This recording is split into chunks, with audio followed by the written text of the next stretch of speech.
So let's start by going to your screen. We're going to go to Advanced Settings. It's top right corner, this cog wheel. It's called System Designer.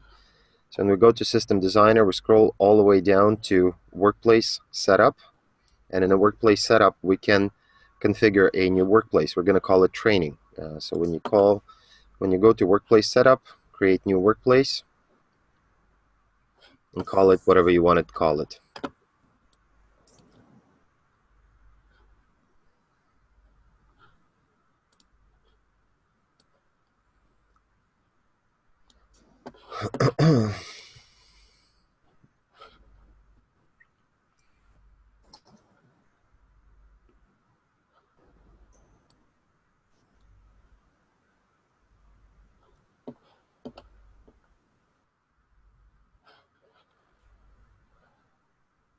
You're expecting any answer from me? No. So I'm just not sure where you are.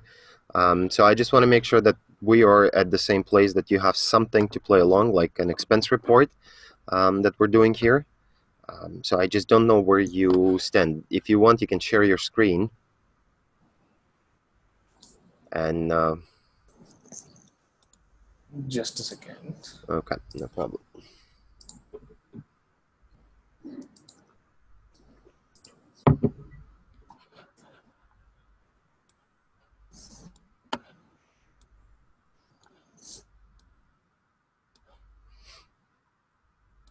Actually, simultaneously, I was not doing the things. Once that training is done, I'm taking the demo site and I'm doing the activities because Okay, I don't want to miss any actions. okay, all right, no problem. No worries. Okay, so we're gonna move on then from where we left off yesterday. Okay. All right, Danila's here. Danila, how you doing? Good morning. Yeah, I'm doing well. And you? Okay, very well, thank you. Were you able to figure out your antivirus yesterday? Yes. There was a job scheduled, Oh, I see. Okay. but that's okay. All right, great. So what we're gonna do, we're gonna go on to the rest of the stuff. So yesterday, let's quickly review what we've done so far. We've created an expense report. We've called it a request one. We've created a request date. That's an automatically populated field with today's date, with current date and time, right? Well, actually, current date. We've chosen lookup to contact list of employees. So here I've selected myself. We've added a multi-line description field, and we've quickly added financial details tab to the section that we're currently working on. Now, as you can see, we don't have notes and attachment. I'll show you if you want how to add notes and attachment a little bit later. Not right now. So let's. The idea for today is that we can add some details to this section. The details is what will allow us to store one-to-many relationships or one-to-many records, right, in the system, and then we'll add some dashboards to it. We will add some printable forms, and at the end, if interesting, we can just simply add notes and attachment tab, just like all the other sections have. Okay, so let's go back to System Designer. And in the System Designer, in order for us to attach details, we have to be using what's called a detail wizard. It's right here under System Setup. Now, the detail wizard is really just a registration. It basically allows us to register the details that already exist in the system. So in order for us to have that, we need to create an object in a backend. So basically a table in a backend to make sure that we can link them together. So to do that, I'm going to go to Advanced Settings. And in the Advanced Settings, we're going to create something new. Unlike Master or unlike Section Wizard that we were using yesterday that created a bunch of other stuff, we're going to do everything manually today. So those are the objects that we've been modifying yesterday. So what I want to do now is I want to go and create a new one. I'm going to go choose select new object.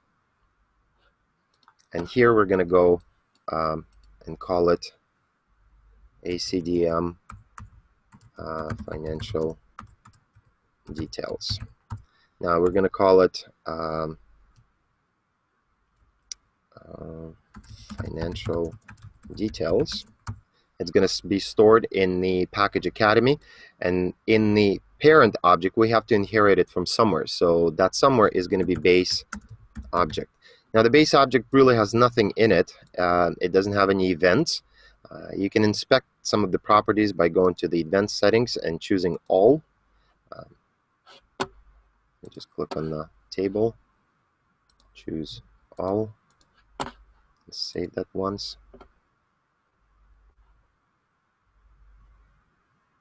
Okay. All right.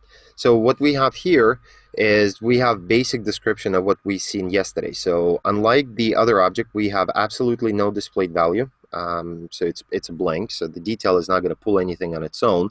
But what we would like to do is probably to set up access permission. So we can say that the access permission could be by operation, by column, or by records. So I will choose it to be at least by records. And another option that we have in this version is that we can inherit permissions from the parent. So for example, here, request detail,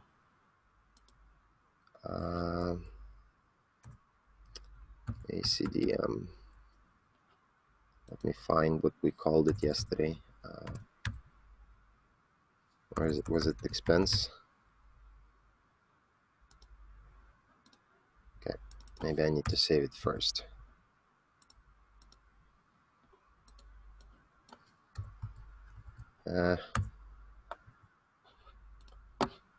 Let's save this first. Okay, object saved. And what I want to do now is I want to create a lookup list to the original guy, to this expense request, expense request, so that we can have some sort of a reference, right? So we can have one-to-many relationship. In order for me to do that, I have to go into columns and add a lookup. The lookup is going to be parent record, and we're going to call it expense request. Let's give it a title. It's going to be a lookup description. We can leave it blank, and the lookup itself is going to be expense request. Okay, so that will allow me to now have a relationship of one-to-many. So for one expense request, I can have many financial details. Now in the financial details, I probably need to have some columns. So let's choose a couple of decimal points. That's going to be an amount.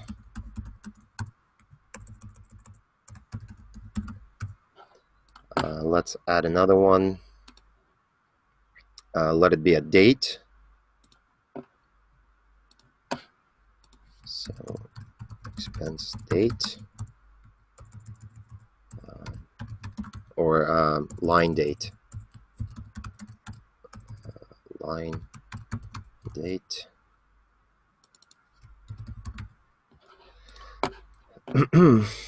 And we probably want to add some sort of a description. So text of 250 will be sufficient. Description.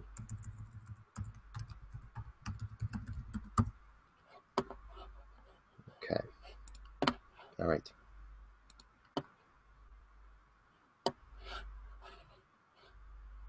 Everything is saved. Now let me just publish it.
Okay.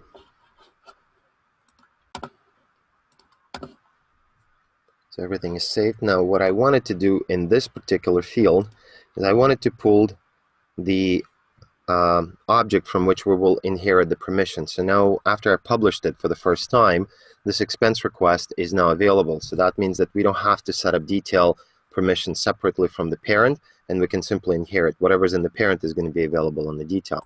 So I'll just make sure that we do that. And I'll have to unfortunately publish it again.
All right, let me just get rid of some of the chats.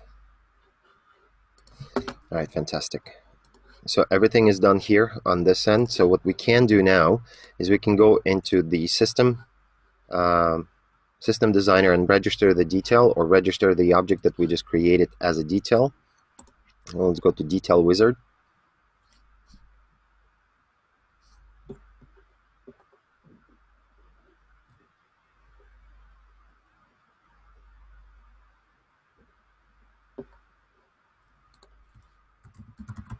We're going to call it Financial Details, and the object is going to be Financial Details. Now we can switch to the page view. This will create a page layout for what our details will look like once we go into the edit mode. Now we've got some fields that are already that we've created in the object in the back end. So we've got the amount, we've got the, so let's start dragging them. So there's an amount, there's expense request, that's going to be the parent. We're not going to be modifying it, but I just, for sake of example, I want to show you how it links. We're going to have a description, date, modified, that's all great. All right. Perfect. So let's just save this thing. Now our detail is completed. Now we can start using that as a completed module, basically, on any page that we are, designing. So currently we only have reference to the expense request, so we can only use it on the expense request. However, if we added contact accounts, maybe something else, we'd be able to use that on any other page. So now I can go to my expense request, go to the section wizard,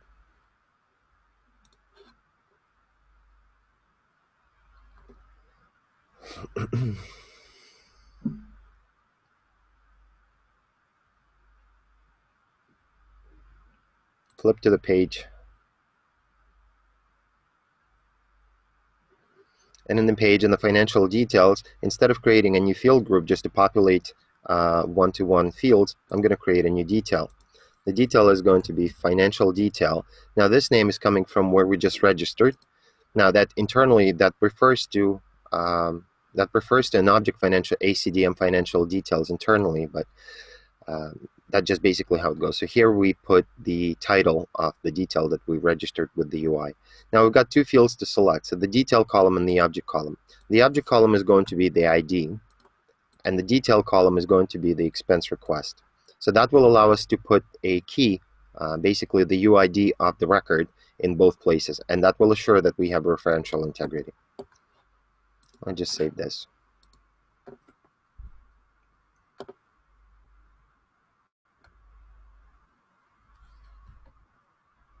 Okay. Now refresh our browser to clear cache and pull new JavaScript.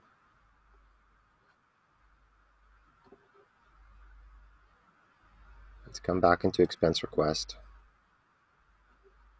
And financial details are now become available to us. So let's click on the plus to add something.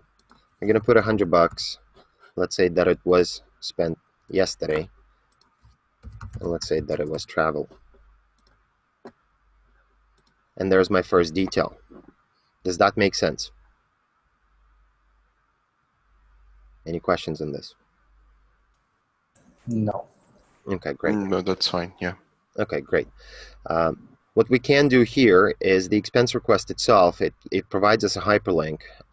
It's really unnecessary to have this field available to us, right? So what we can do is we can just simply go to column setup and remove this expense, or remove that, that line. Now we can rearrange it in any way we want, but we will keep adding to it. Maybe we'll add some journal entries, some expense accounts, etc., etc. So I want to add a couple of lookups. Also, when we go into the edit mode, you'll see that this request field is still available. So it's probably the best idea that we just remove this expense field altogether. If we ever wanted to go back into the detail setup, triple dot, click on the detail setup, and that will take us back to where we were able to design our detail. Now we have business rules, and that's basically another way of saying it's a business input validation. They're available for us right here, as well as the business processes. So we can be launching those things straight from the detail. So for now, let me just remove these details. Oops. Okay. Let's save this.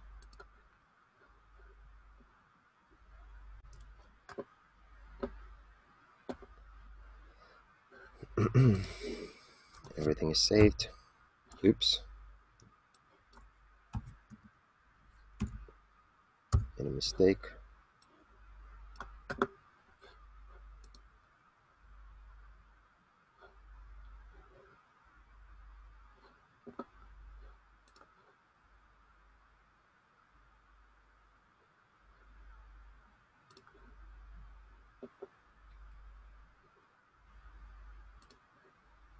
All right. So here's my detail. If I want to go into the edit mode, those fields should be gone. Now it's not gone from the back end. On the back end it's still there, but on this end it's just simply invisible. Okay, so what I want to do now is I want to keep adding, I want to add a couple of lookup lists from which we can choose the expense category. In order for me to do that, I can approach this task in two ways. So I'm going to show you how to do it in the easy way, and then how to do it in a little bit more advanced way. So the first thing I want to do is I want to make sure that my expense line or financial line has some sort of a detail. Let me go into detail setup yet again, and I will use the wizard to create a new lookup. I'm going to flip back to the page. And in here, I'm going to find a lookup, and I'm going to choose a lookup to be on the front of the page. We're going to call it, let's say, expense category.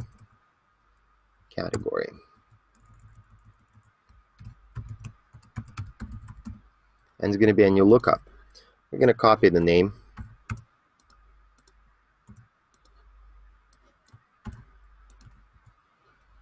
And it's going to be, let's say, a list. Now, the pop-up window allows us to have filter on the lookup list when user selects it. But for our sake, it's going to be a simple list of maybe 5 to 6 items. So I don't want to create too many. Okay, let's save this.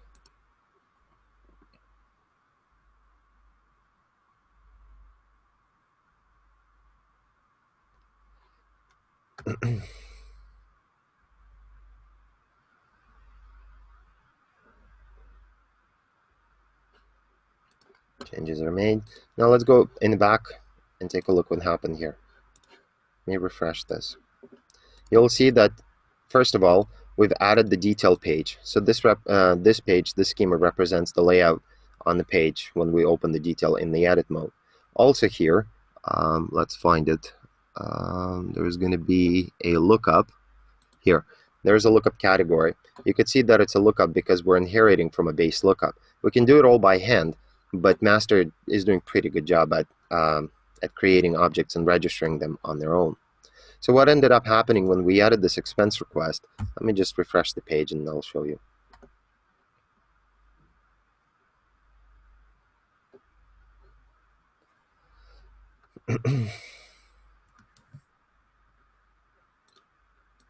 When we go in the edit mode now, this expense category becomes available as a lookup. The problem with this is that we don't have any values in it. So let's go and add some. To do that, we have to go into the system designer, find the lookups, and find the lookup that we just created. Now there's a couple of easy ways of doing it. First, we can obviously add filter. The other way is this page is just like any other page, so we can customize the columns that are visible to us. So let's do that. Let's select fields to display. Let's switch to list view. Let's add another field. We can use modify.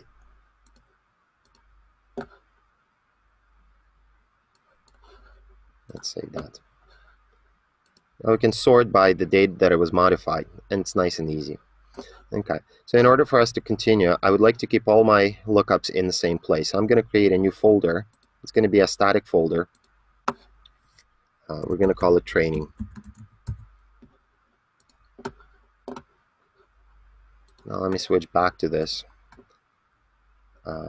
Under actions, add to folder. Let me find that training folder. Now if I ever need to find my lookups that I'm creating for my stuff, I can find it somewhere here in the folders. So wherever this thing is right now. Telephony. Where are my folders? Let me go back into lookup again.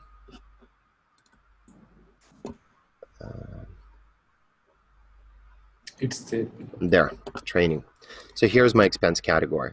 If I open my expense category, there's no fields in it. So let's put something. So let's say travel is going to be 1. We can give it a description.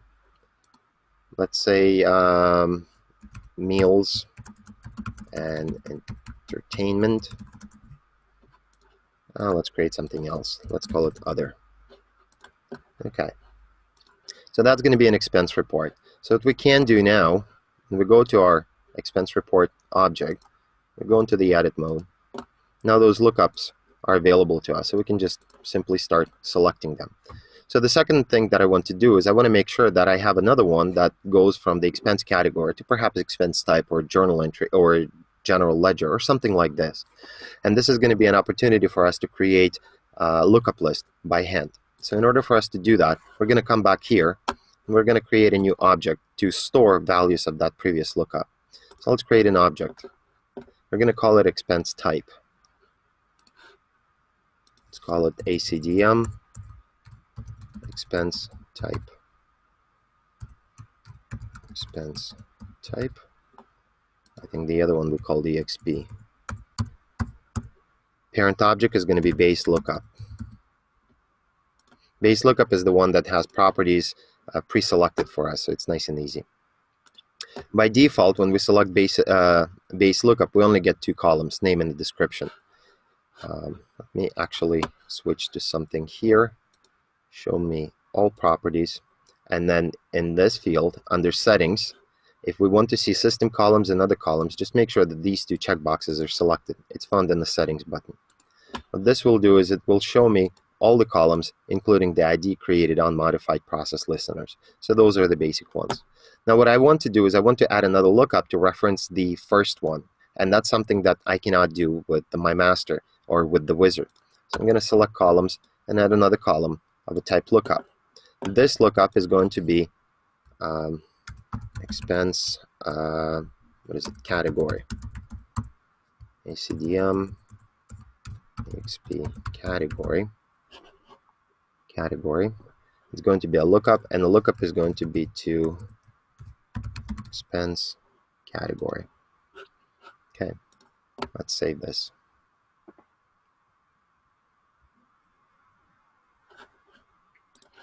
Now if we switch to all properties and then go back to expense category, we have a display value. The display value is right now name. We can change it to description if we really wanted to, but for now let's just keep it leave it as is.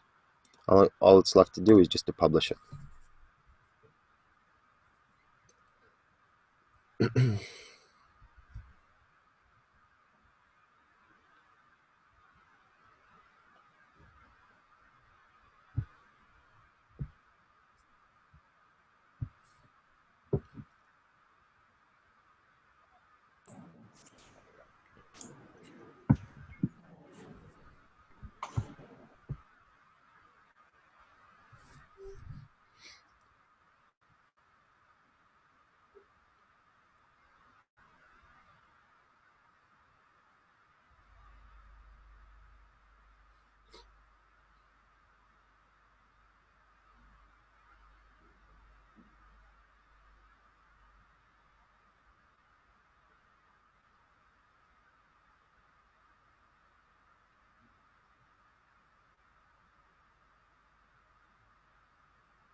All right.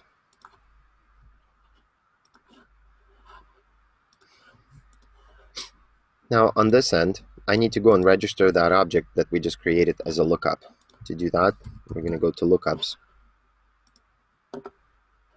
and create a new lookup. I'm going to call it expense type,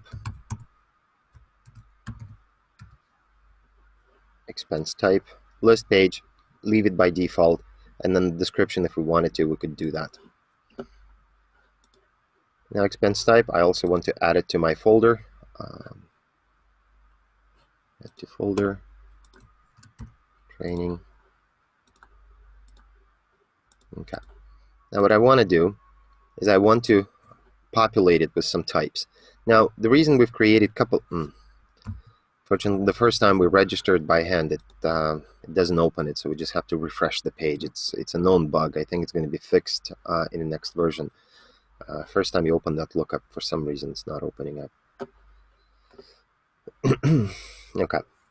So let's create a new value. So we've got the name, description, and the expense category. The expense category is going to be pulled up from here. Let's say we're going to select meals and entertainment. The name is going to be, let's say, meals, and then entertainment.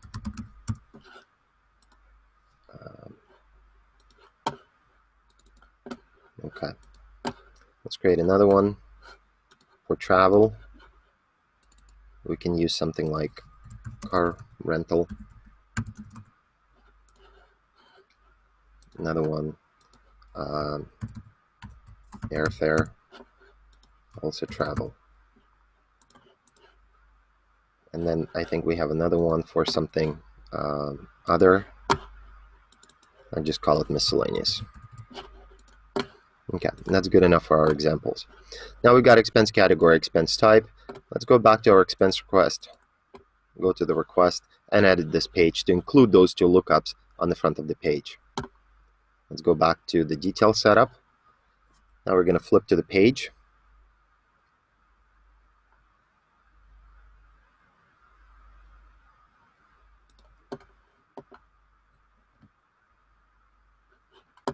So we already have expense category. All I want to do is now add, where's that, expense type. Why do I not have it? Because I need to create a new lookup.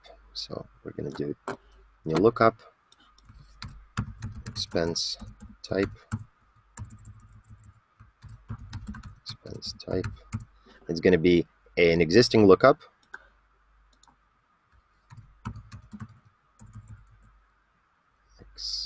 Expense type, and it's also going to be a list. Okay, great.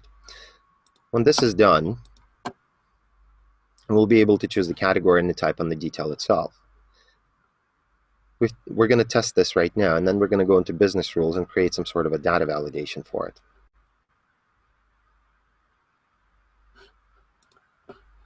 Okay, refresh the browser.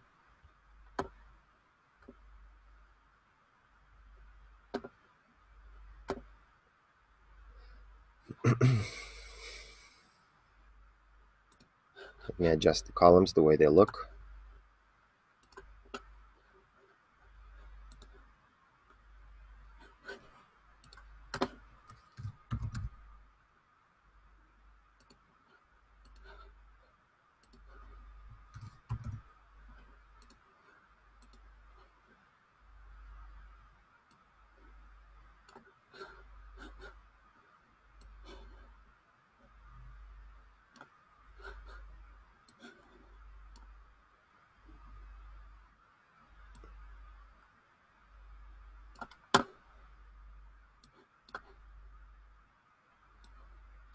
Okay, looks good to me. Let's go into the edit mode. Okay, so now I can choose the expense type and expense category, so the lookups are available, the fines are, the amounts are there. So what I really want to do now is I want to say that when I choose the expense category, I want to choose my expense type. I want it to be automatically filtered. To do that, we need to use business rules for data input validation. Let's save this stuff. Let's go back into the detail setup. And we can configure business rules from here. It's going to be the same business rule that we configure on the parent object, the same logic, and just we're going to apply it to the detail page. To do that, we're going to go to the business rules tab and add a new business rule. Now there are a couple of types of business rule. The name is, by the way, locked out field. You cannot change the name of it. The name will be automatically generated based on the conditions and the result that you're using. So for example, we can add some conditions. Oops, let me get rid of it. And the result of it is going to be this. So 4 types: show field on the page, make field required, make it editable, or filter. So when we're using the first 3, we have to specify the condition. So for example, when something is true, then make field visible on the page. When something is false, make something required. When something is, pick the condition, make it editable. So those are fairly straightforward. We'll use them in just a little bit. But for now, what I want to do is I want to make sure that we use the add field values. Okay, so the first field, which field to filter. So here, what I want to filter is I really want to filter my category, my type based on the category. So financial details type,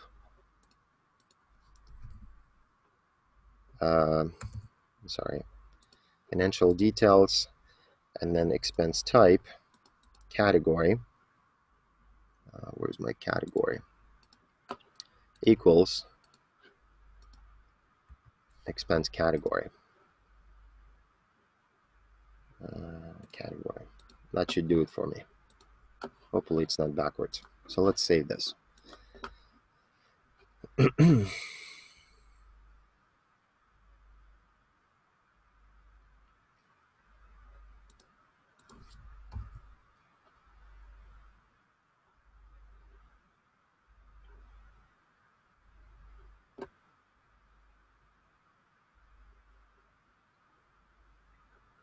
All right, let's go into the edit mode.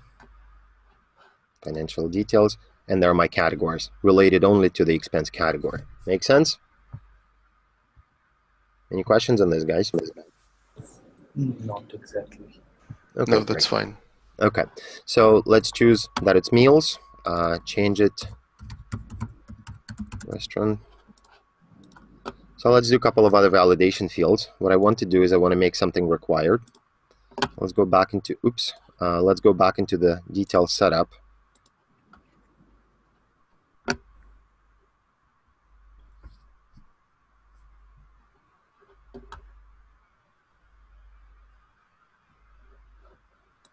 Under page, I want to make, let's say, this field description. So I'm going to need the name of this field. So it's ACDM description.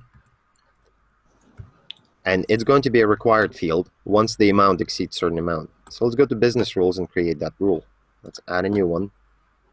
And let's say that we want to say that if something happens, the result of it is going to be make field required.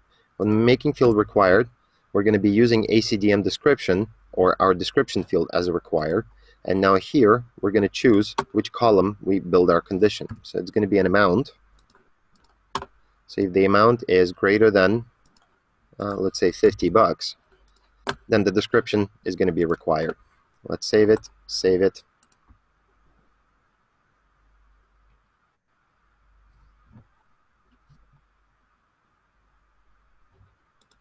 Okay, and refresh the page.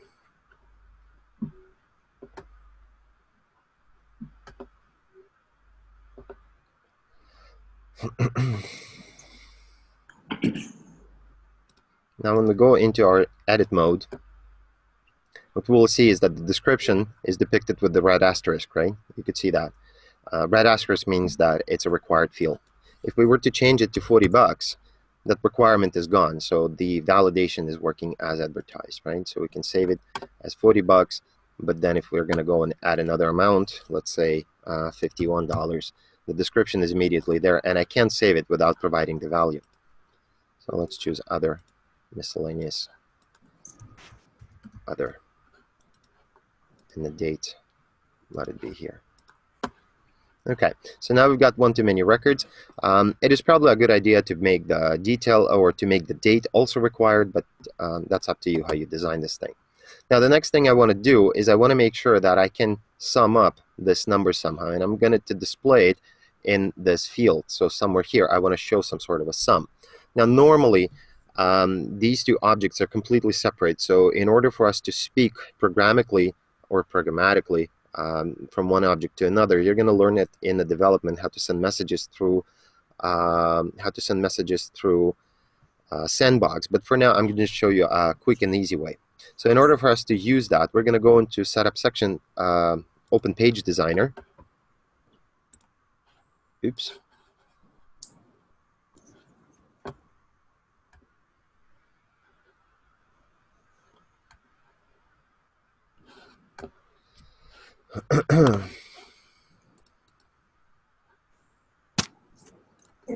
Okay, and what I want to add here is I want to add a widget.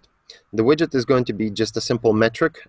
It could be a chart, it could be anything else, but I want to use a simple chart for now. Not a chart, sorry, simple metric. A metric is going to display, let's give it a title, so we're going to say total.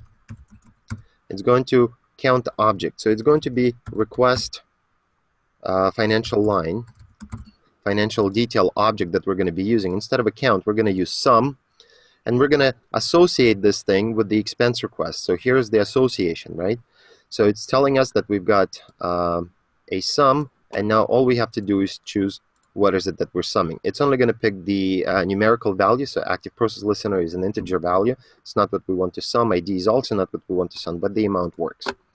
So there's my total, 91. We can adjust some of its properties, so we can choose it to be, let's say, red. Maybe make something large. You can also set the mask, how you're displaying this stuff, how many points, precision point you have, etc. So that's just a regular configuration. You can also filter for something, and you could say that I'm only interested in financial details that has certain values. So let's say expense category is only equal to meals and entertainment, or non-taxable, or taxable, or things like that. For sake of this example, let's just leave it as is. Now once the chart is here, I know personally that it needs to be at least four, I believe, 4 rows. So it needs to span 4 rows, otherwise it doesn't fit. So let's save this thing.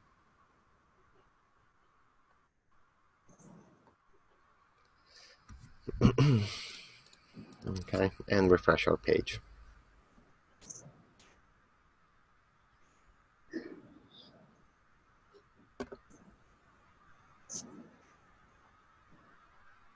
And there's my total. If I were to go and add another field, I'm going to set $100. Let's say that it's going to be also here. Let's pick a category. So let's say travel, car rental, I don't know, car rental, to see a client, something like this. Fantastic. Here's my total. I didn't have to do anything. I didn't have to write any logic. All we had to do is to use a widget that sums it up. Now the idea here is that the sum is not being recorded anywhere in the system at all. So if we're going to go and look for a request that is sum is 91 or 191, we're not going to find it. So what needs to be done is on the parent on this line, if we want to put a sum, we have to actually calculate it somewhere and probably store it in the database. We can use what's called an aggregate table. So let's select fields to display, and in the description let's add,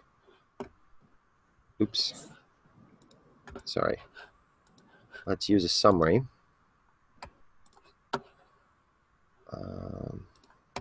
First of all, expense request, no, not what I want. Let me use an aggregate table. Set up fields to display. And here I want, from the expense request, I want to descend to a financial details. By the expense request, I want to choose amount. And I'm going to be using a function called amount, right? The function amount stands for sum. I'm going to rename it to total. And if I wanted to, I could add the filter, and I could say that I'm only interested in meals and entertainment, or I'm only interested in taxable or non-taxable amounts. So I'll just save that as is. And here's my 191 again. So it's just simply going to add up whatever is in the details of that object. Now again, we're not really storing that 191 anywhere in the parent. Every time we go to the register, we're going to be going through the sum. So if you're designing your system this way, just be prepared that every time you're looking at the parent, the child is going to be summed up. So that's just a design pattern that you have to be aware of. Now what we have here is we've got a dashboard. The dashboards aren't really configured for us yet. We can go ahead and configure our dashboard. Let's go ahead and create one. We're going to call it categories. Let's add a quick chart. It's going to be financial details. Let's say it's going to be a sum. Column is going to be amount. It's going to be a column chart, let's say. How to group. We're calling it category. So let's go by category. expense by category. Oops, category. Okay, now if the category is not set, we want to make sure that we use empty value for it for some properties. So what that's going to do is, if let's say we have an expense of some sort that doesn't have anything, that at least the nulls are going to be grouped together and we're going to see an empty one. Now we can also filter for additional stuff for what is it that we want to do, but for now I think that's enough. Now that's the title, the expense category is the title, the Y label is right here. We can say maybe something like amount. So there's my amount. And then index caption, if we really wanted to, it's going to be here. And it's going to say caption. So we should probably rename it to an amount. And there's my amount.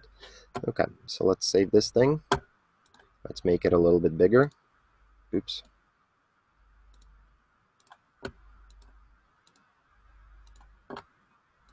Looks good enough.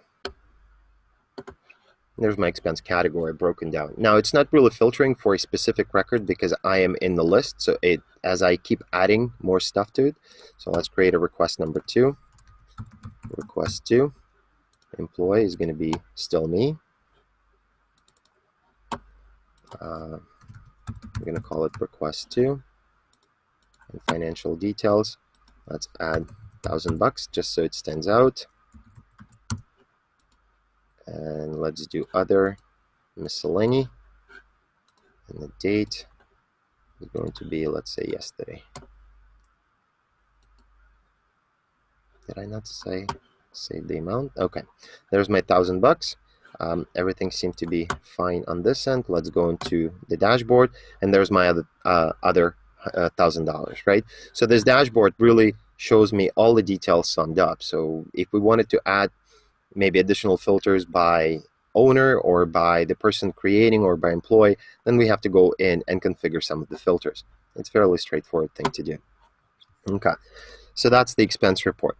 The next part of the objective for today is to create what's called a printable form that we can take this information straight from here and print and take it maybe to an accountant for payment. So to do that, what I need to do is I need to go to a lookup and configure a printable form. Let's go to System Designer. Oops. Find a lookup. Stop. Let's go to lookups. And let's find what's called a printable. There's my printable.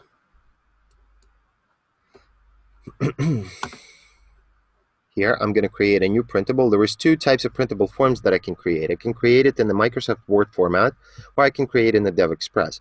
DevExpress is fairly straight, well, it's a lot more powerful, but it's a lot more difficult because we have to write our own access to basically query our own data and get the cubes out.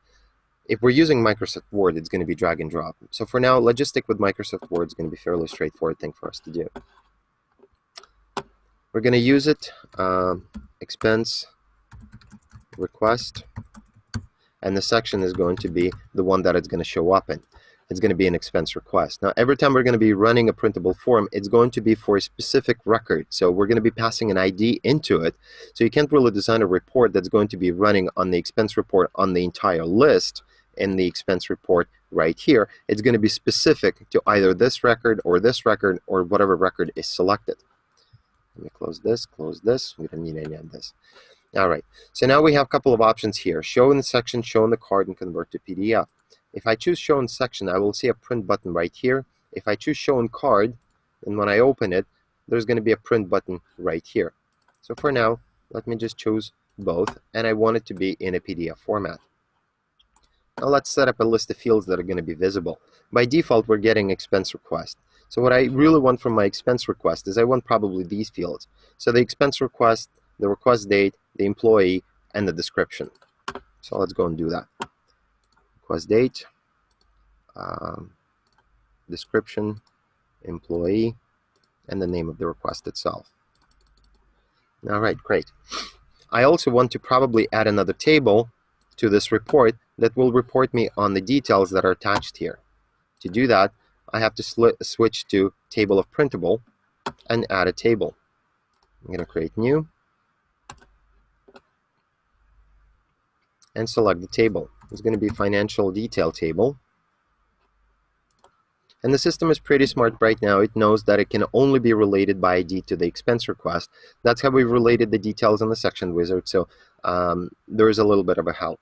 If we had multiple lookups going from one place to another, then we would need to manually select how we're linking the detail, just like any other report, right? So you would need to select it this way. So let's set up a list of fields. In here, we definitely want an amount. Let's see what else is there. One expense category, expense type, amount, line date, and description. Oops, where's this thing? So amount,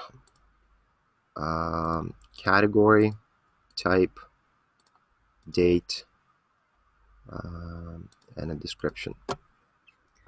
Let's do just so that it's the same. So category, then type.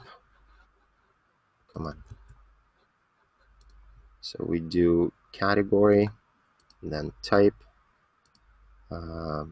let's say then date, then description, then amount. Okay, great. So that saves us. That saves me the table fields that I'm pulling out from the financial details for the specific record.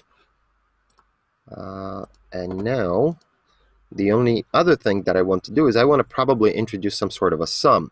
So if I'm going to go back into the fields of printables, I can set up another field, but now it's going to be coming from here, from the drop-down of available columns. So I'm going to go into the expense request, not the attachment, but all the here what I can see is I can see all the fields that are, or all the tables that are related to the parent. So I'm looking for financial details. There's my financial details. And I can choose the amount. When I drag the amount into the available field, I can edit it. And I'm just going to say that it's a total. So the title is going to be total. Okay. So let me save this. Everything is saved. Let me just click on OK. And if I refresh my page already,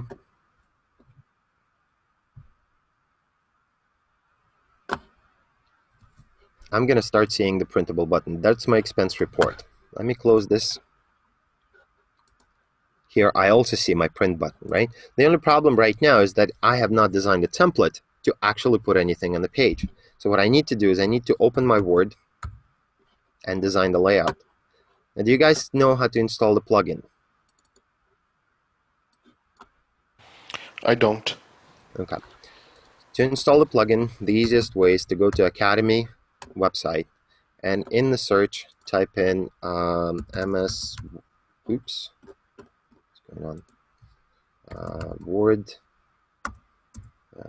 plugin. MS Word printable setup.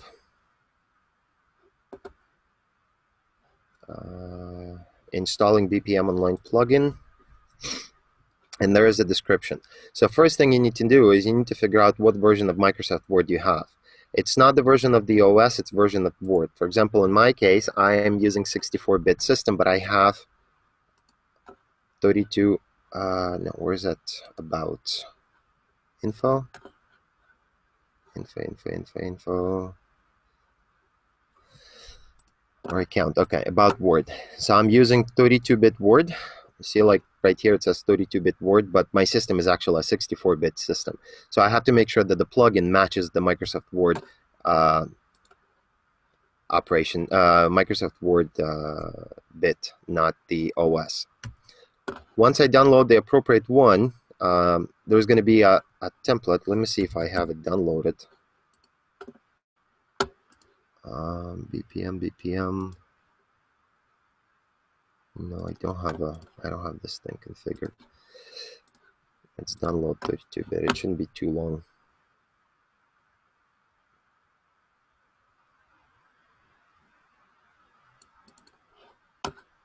Okay, so there is a folder. Inside the folder, there's going to be a couple of executables. What we need to make sure is that we follow the instructions right here, and we install the primary interop. Where is that? This guy, and then WCF, and then Visual Studio, and then we actually install the plugin. Once you follow the sequence, what you will see in Microsoft Word is you will see a BPM Online plugin tab right here. This will allow us to connect to the system itself. You can do it on your own. It's fairly straightforward. Just follow the instruction. Okay, thank you. Okay. Now, to connect to this instance, we need the connection string. Now, on my end, it's localhost, so I am going to connect. And here I'm going to choose supervisor, but instead of, I already have a local host, so let me go and modify it just a little bit. It's going to a different port, 5555, that's the port that I have. So that's my installation. I might not actually be able to do it this way. I think I changed my IIS. Okay, I think that's how I need to connect. Let's say that this is my connection string. And the supervisor is my username and password. Here, the default configuration, it will always be default. Just bear with us. Now in Microsoft Word, what we can do once we connect, we can select list of printables. This process takes a little bit of time. It's pulling the record, and the Word might flicker a little bit. It may even say that it's not responding. What it's actually doing, it's reading something. So here's my expense report. Click on OK. It's going to complain that the file already exists. What really exists is a file in a temporary directory of my Windows. I didn't bother cleaning it up. So just ignore that warning, say OK. We're not going to be saving it locally anyways. And here's on the list of fields, what I get is I get those macros. Now you can go and create those macros by hand if you know how to do them, but the easiest way is to use the template and to simply drag things on the surface.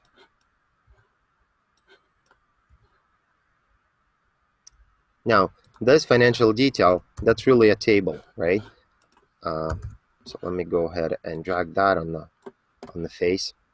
And then somewhere at the bottom, I want to make sure that I have the total amount.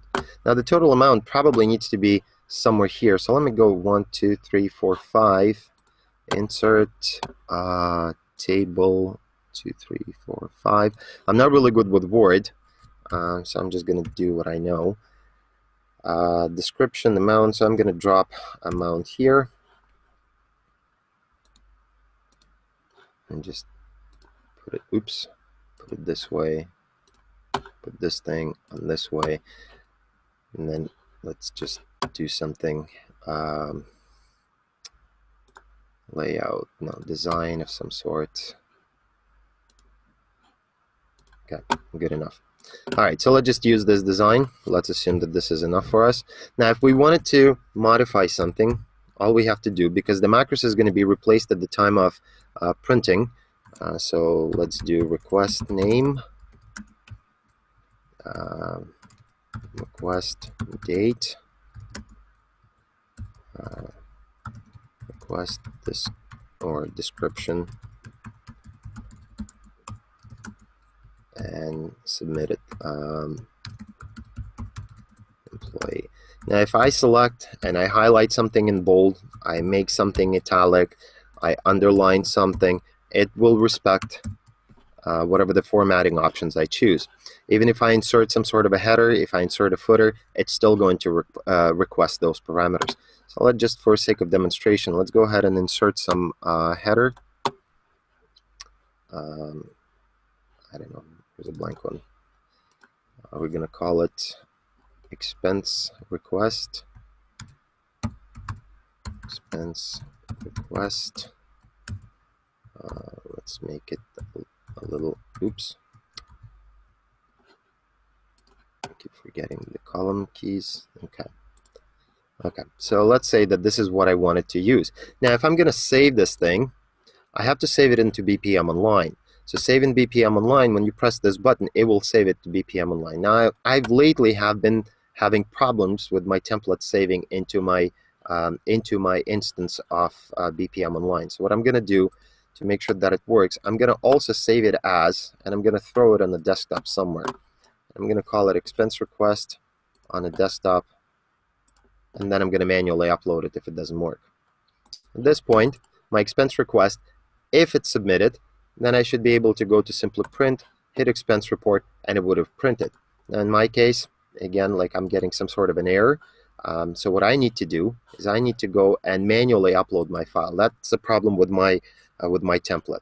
So let me go to lookups yet again. Actually, I have them selected here.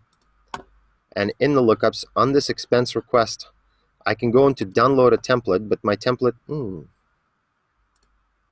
let's see if it uploaded. Yeah, you see my template is just a blank. It didn't upload it.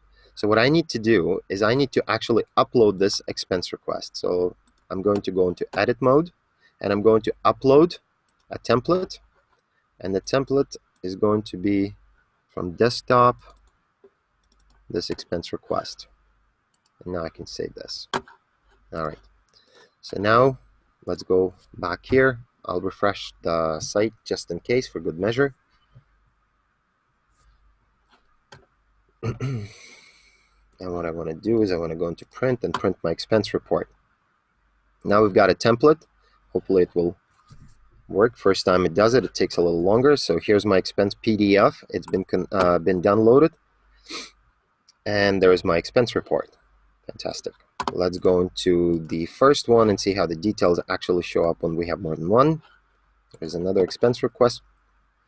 And there's my details. So you could see the formatting, whatever I've selected in Microsoft Word, and that's definitely not the one that you would select, but it's actually maintained, right? So I've got my date, I got my description, my amount, everything. If you want to modify, if you want to add it, you have to do it within the Microsoft Word. If you want to add it, let's say text, then work with macroses. But the important thing is all the formatting that we've done is completely respected by this system. So this is how you would do the printable form. Any questions?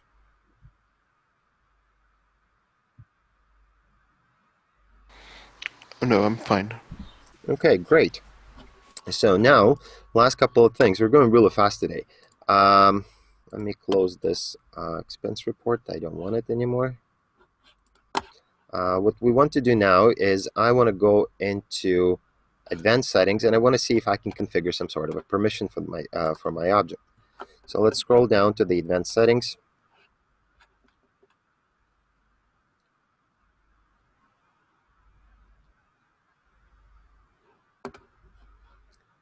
Let's switch to sections.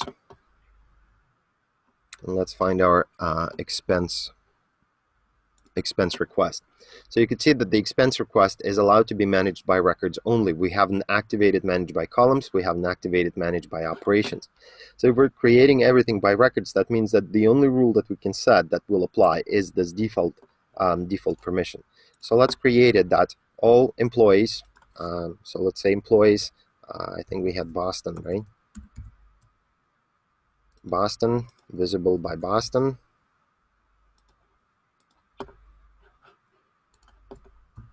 Toronto is Toronto.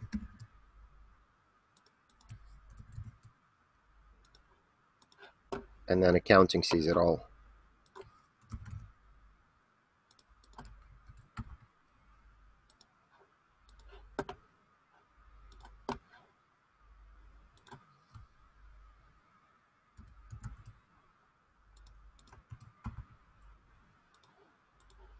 All right, so Boston can only see its records. Toronto can only see its records. Accounting department can see the records of Toronto, and accounting department can see the records of Boston. So this way, we make sure that whoever's in the accounting department can see them all. Fantastic. Let's close this. Let's go back to expense reports. Let's click on the expense report 2, something that we've created without any rules. We can set up access rights right now, and you can see that the only record that the only person who can see these records are the supervisor. Let's close this. Let's create. Let's log in as a different user.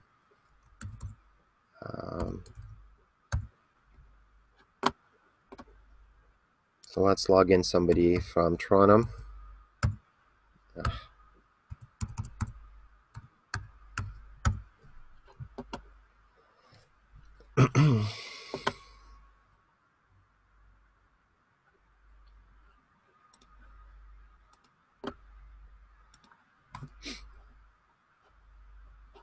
Let's create a new.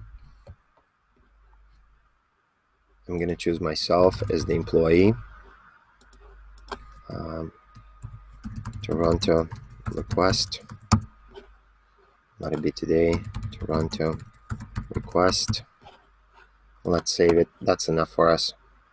Let's open it again under action, setup access rights, and there is my permissions that are already applied, right?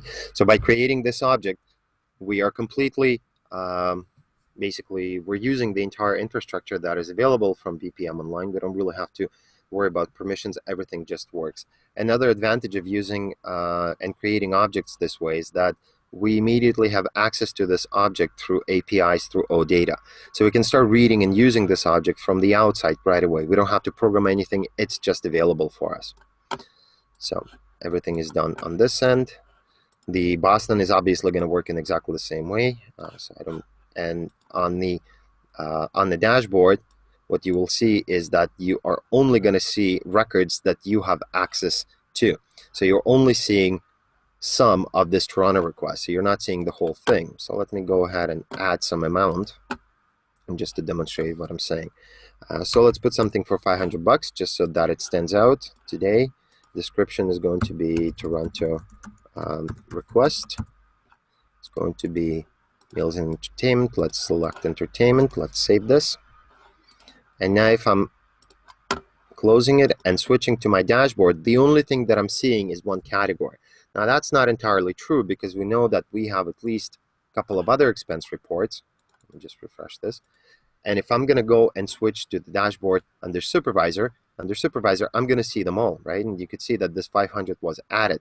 Now the reason it works this way is because, well, the supervisor has access to read all the records, whereas this guy only has access to read Toronto records. That's why I'm only seeing $500. The structure of the dashboard is going to be exactly the same. The structure of the printable is going to be exactly the same. It just the data I'm not going to see the entire data. So when you're creating dashboards, you don't need to worry about permissions. Once the permission on the object is set, you're good to go. And that's the reason that we're not encouraging people to use things like Crystal reports just to go and straight talk to the database, because then we can't guarantee that you're only going to be seeing the data that that you have access to. Make sense? Yes. All right. Any way can we, by using, for example, Crystal Report, can we implement the logic to restrict the access to the records as well, or not? I mean, can we have the API side? Can we have those restriction rules? You've got immediate access to APIs on the side through OData. So OData will only allow you access to the object that you have access to. If you're going to be using Crystal Report and you're connecting straight to the database, we have absolutely no clue what permissions you're using. You're talking to the SQL. You're not talking to our entity model. So we cannot, I mean, what you can do in Crystal, you can probably read a bunch of tables, figure out whether or not you have access to specific columns and rows and objects, right? And then try to implement. But it's going to be a nightmare to do for every record, especially in Crystal. Okay, makes sense. So yeah, like what you would want to do if you want to go and avoid this reporting, if you need some sort of a more sophisticated reporting than the dashboard, you've got two options. A, you do in a development and you write your own module, you bring whatever you want to bring in here, or you simply access the system through API. Let's say that you don't want to write your own, so you're going to use OData, and through OData you can immediately get access to all this stuff. Let's see if we can, let me see really quickly if I can, let me just close this here. I'll close this. Where's my Postman? Let's see if we can get access to this stuff.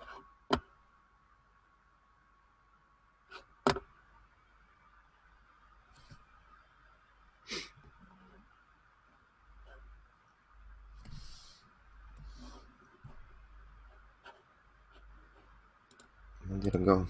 On the other side. All right. So we have, I think I was using BPM Online somewhere. So first thing, and you're going to learn how to use this stuff in the development. But for now, let me just try to change my connection string. Okay. And then the, hold on a second.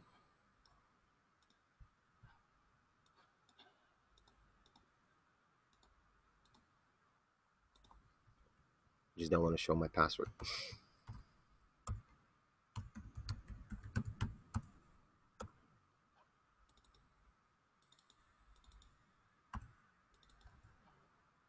Okay.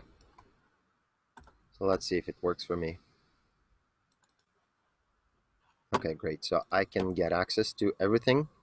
What I want to do is I want to now, basically when you're talking to OData, first thing you need to do is you need to authenticate itself, right? Once you run this authentication through the service, right, through authentication service, you'll be provided a bunch of cookies.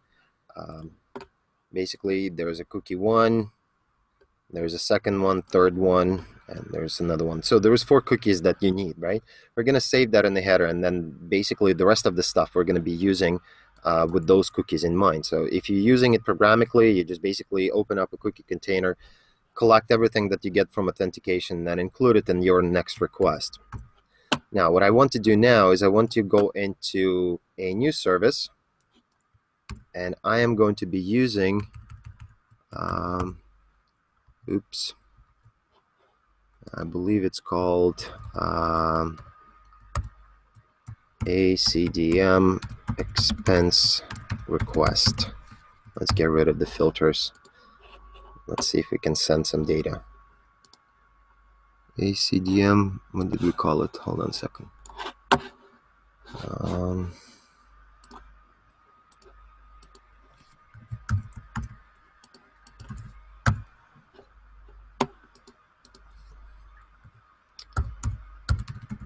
Just want to find that object. ACDM expense request.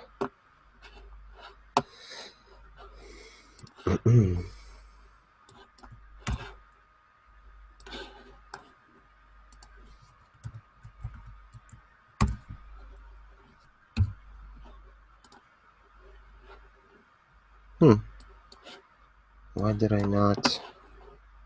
Hold on, maybe I didn't allow. I have to test it on my machine. Like I'm rushing a little bit too fast. I'll make sure that it works. But basically, my OData would allow me to talk to, to all this stuff right away. Entity, ACTM expense request, collection, of course. Just a second.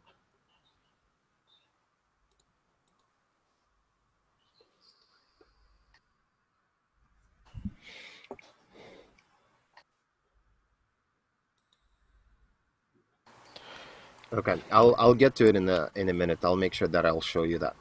Okay, so as of right now, we basically were able to create an expense report. We've put some data here. We've set up a data validation, right? We've added the details. The only thing that we're going to need for tomorrow is we're going to need 2 more lookups. We're going to need a progress, like basically a step, right, for when we're building progression of our case.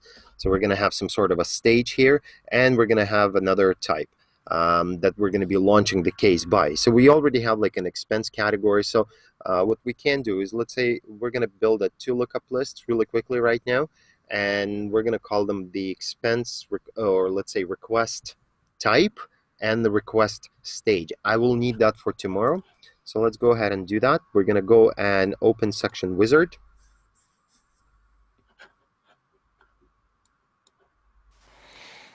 Kirill, I have another question on the printable part. Can we add dashboards as well to the template? No. Okay. No. Okay. The only thing that you can do is when you're in a dashboard, you just basically copy paste it. But there is nothing that I'm aware of that would allow us to. That would allow us to pull the dashboard printable into the Microsoft Word. No, unfortunately. Okay. So I want to create 2 lookup lists. One here. We're going to call it. What are we going to call it? We're going to call it stage, or step, or a milestone of some sort, right? So tomorrow when we're going to be building some case managements and business processes, I want to make sure that when we're starting status, that's what we want to call it, status. That we're starting, let's say, from draft, and we're going into request submitted, then request approved, then the payment received, right? So something like this, something simple. So let's go and do it. Request status is going to be in your lookup list. I'm going to call it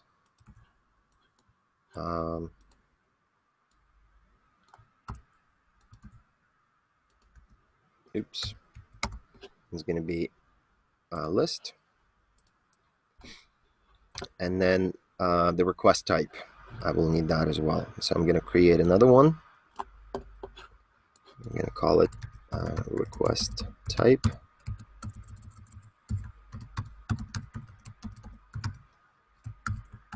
And we're going to create new lookup to store that stuff. Okay, and it's going to be a list as well. All right, let me save that.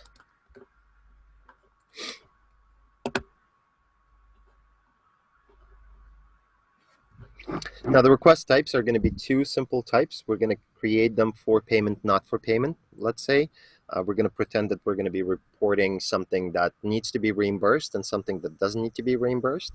And then the status is going to be for the ones that we care for. It's going to be, let's say, draft, submitted, approved, paid. So just something there very simple. Let's see that those two guys show up.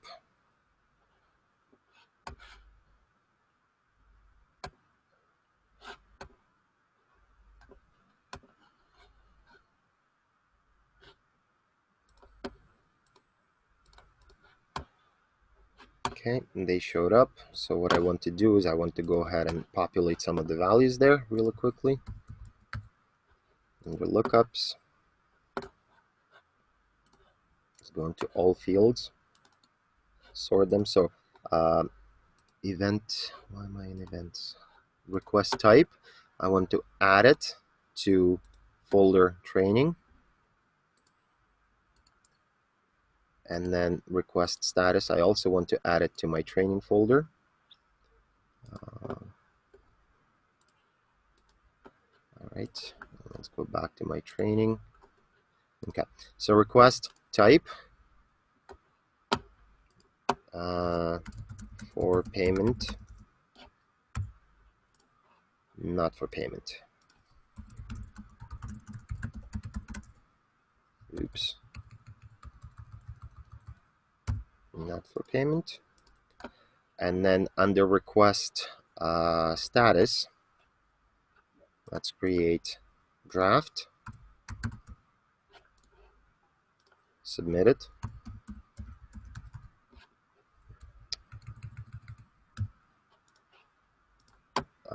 approved,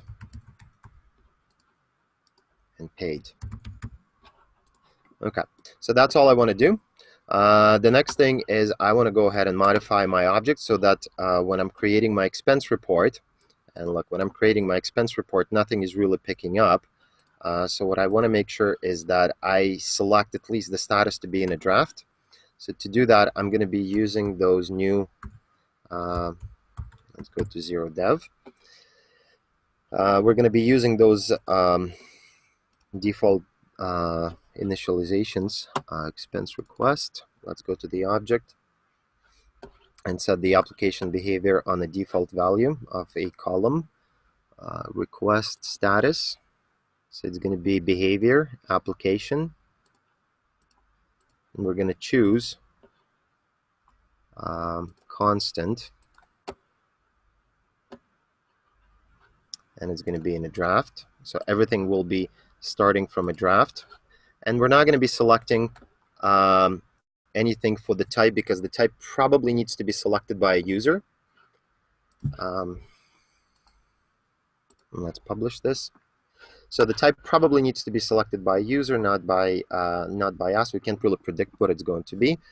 And then the next thing that I want to show you is how we can convert one page into a multi-page. That's going to be something that You may want to use not for your own objects, but for something that already exists in the system, and you can create various views of how the pages look like. You guys want to take a quick break, and then we'll move on. We really don't have much to cover unless we're going to be looking into your screen today. So I don't really have a lot of information left. So do you want to continue, or you want to take a quick break? I would be nice having a quick break. Okay, great. So while it's compiling, let's take a quick break, and then we'll come back in like, what, 10 minutes? Yeah, that's good. I'll have to make some coffee. Okay, no problem. So we'll be back. Great. Okay, Thanks. thank you.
All right, you guys back?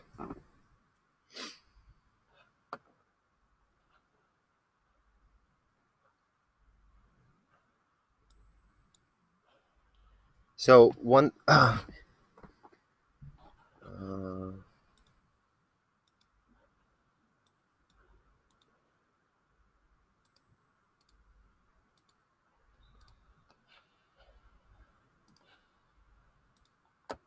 All right. So what happened on the Postman? Why I wasn't able to read the data through APIs is because I forgot to allow access to external services for the expense request. So the expense request, when we're configuring permissions, I had to make sure that access to object for external services is enabled.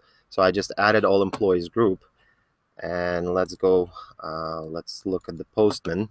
So here's my access. So I've sent the request. First of all, it's not ACDM request. It has to be ACDM request collection. So that's the object that we're talking to. It has to be a collection because there could be more than one. And then when I'm submitting request without any filters, here's my result, right? We can get rid of some of this stuff just to make sure that we're selecting the proper columns here. But basically, what I'm getting here is I'm getting on the result. The result is an array of items. So we've got, what, 3 items here. As the supervisor, I could see them all. And here's my first item. Here's my second item and the third item. And then you could see the values are coming to us right away. There they are. And then the links, the modified on, modified by, created on, and all that stuff, that we don't really need it. But what we are interested in is the name, and then maybe a couple of other ones. So the dates, there's my date, etc., etc., right? So basically, when you're creating an object, the OData access is immediately available to us, so you don't have to write your own web services if you don't want to. It's here. You can send the posts, you can send the updates, you can send the delete commands, pretty much everything, and it's available to you right away. In the development, you will learn how to actually use these commands. But for now, where I wanted to wrap up today is, let's see, in the expense, let's say that we're starting with the draft, and the request type is going to be for payment. So that's going to be what we want. And now what I want to do is I want to convert this page into a multi-view. So what's a multi-view? Multi-view is something that allows us to have, let's say when we're creating something for payment, I want to have a bunch of other fields or a bunch of other tabs, or have a completely different view of this expense report. So if I wanted to do that, what I need to do is I need to go into my section cases, section wizard, and allow multi-view option on this object. So let me just close this.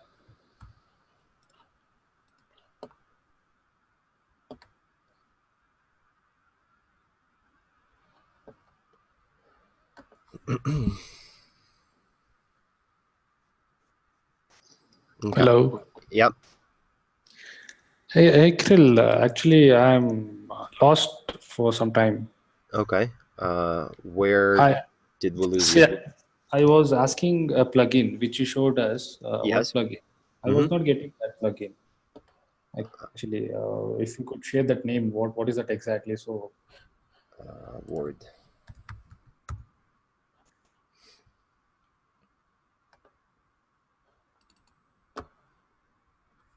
This guy, you don't get this tab.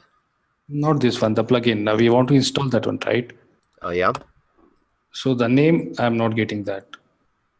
And we are supposed to install 3 plugins, right? Which you showed us. Yes. So let's go to Academy, BPM Online. Let's find that thing again. MS Word plugin.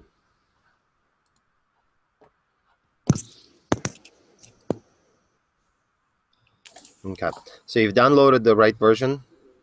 And then let me see where my downloads. There's my plugin. So we need to install these files one by one, right? Okay. And the sequence of the installation, let me see, where is this? There. So there's the important component right here. Okay. Okay. So first you're going to install the primary interop. That's going to be primary enter this guy, PIAR. Okay. It's going to take, I don't know, a couple of seconds to install.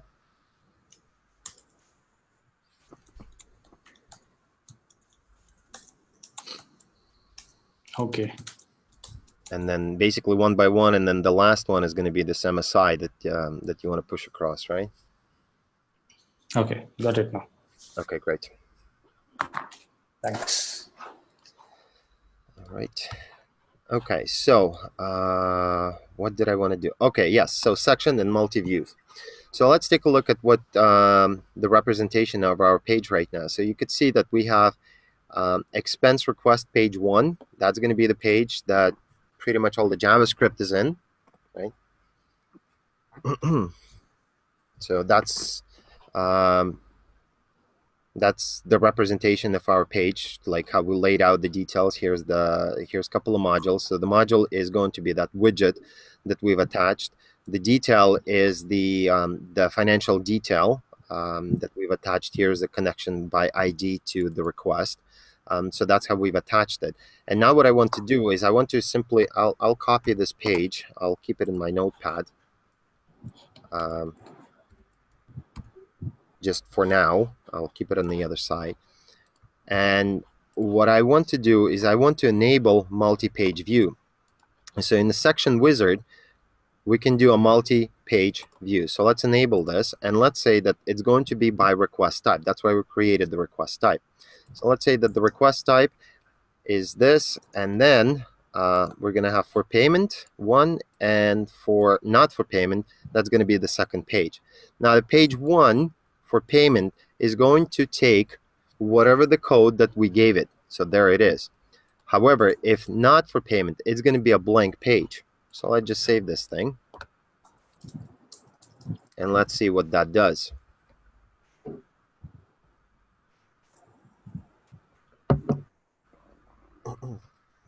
Excuse me for just a quick second.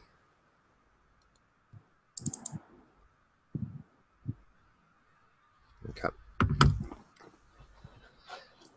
All right. So that's done.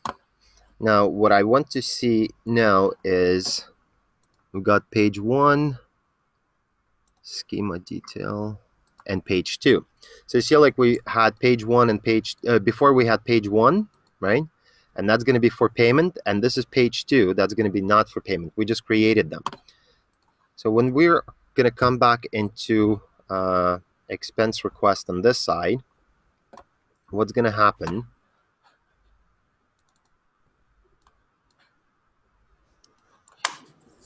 Let me close this. We create a new one. We no longer just create new one and go on a page. We can now choose which one we're creating, right? So not for payment and for payment. So let's go and create for payment first. So for the payment page, looks exactly like we left before, right? So nothing really changed. Whereas if we create not for payment, it's a blank page.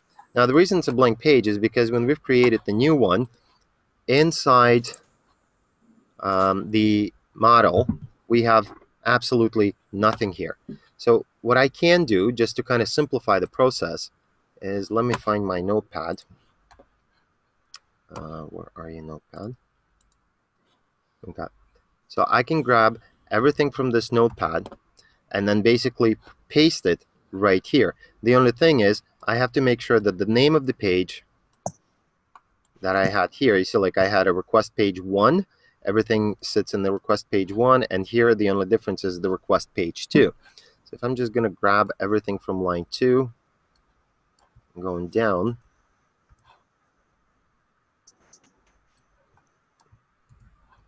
and save this.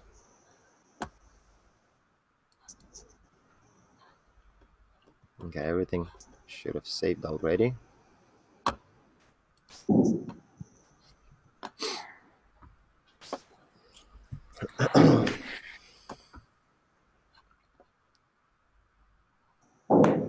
It's going to complain that there is a lot of errors here, but it's really indentations that we're having errors with. So it's expecting to see indentation at some point, but it's seeing it at another. So let me go ahead and fix some of that real quick. This needs to start here. Filter. And this goes here. Okay. Modules. Okay. Same thing here. Right. And then on the diffs, move it.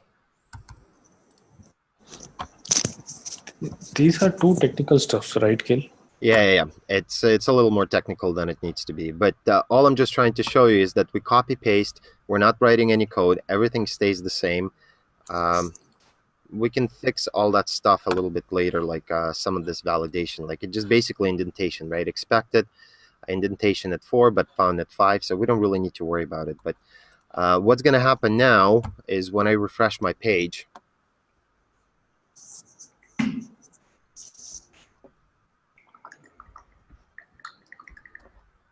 and we create something for not for payment, I get exactly the same view. It just like this guy is a little different. Like we don't have, I'll show you how to fix it.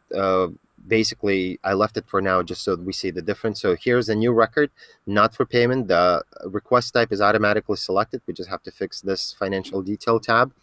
And then if I create for payment, it's the same view, just the financial detail is properly written. So this way we can have a multi-page view, and now we can have different fields completely laid out, different tabs, different validation rules, pretty much different everything on the page, and that will allow us to provides a lot more flexibility, basically, right? So normally where you would use it is, for example, you're creating tasks, and they're not just simple appointments. You want to have your bunch of fields, then there you go. You just enable an object to be multi-page view, and then you can create as many pages as you want. Okay, makes sense? Okay. All right. So as far as the stuff that I wanted to show for today, I don't really have anything to show you for today. So now what I'm expecting, what's expected is that we complete some of the exercises, make sure that you guys are up to speed on what we've done so far, because tomorrow we're going to start with business processes. We're going to start with the adaptive case management, the dynamic case management, whichever way you want to call it. And it's going to be important that we kind of have all these objects kind of built in, because I'm going to be showing you something how to use the processes, and I'm going to be relying on the built application or built object that we have here. So it's important for me to know that you guys are up to speed. So would you like to now start sharing your screens and we can build all this stuff together, or you're going to be doing it at home, like on your own time, whichever way? I need to start the things. I not even started it. I have to do that activities. Okay. I'll do that, but I'm not sure if I share the screen, it will take a long time actually. Okay. If it's okay, then I can share the screen. Yeah, I mean, this is our training. That's what we're here for. Okay, fine. Then I'll share my screen. Okay. Just a second. Open that. I am also trying to do by myself here. But, okay. Yep.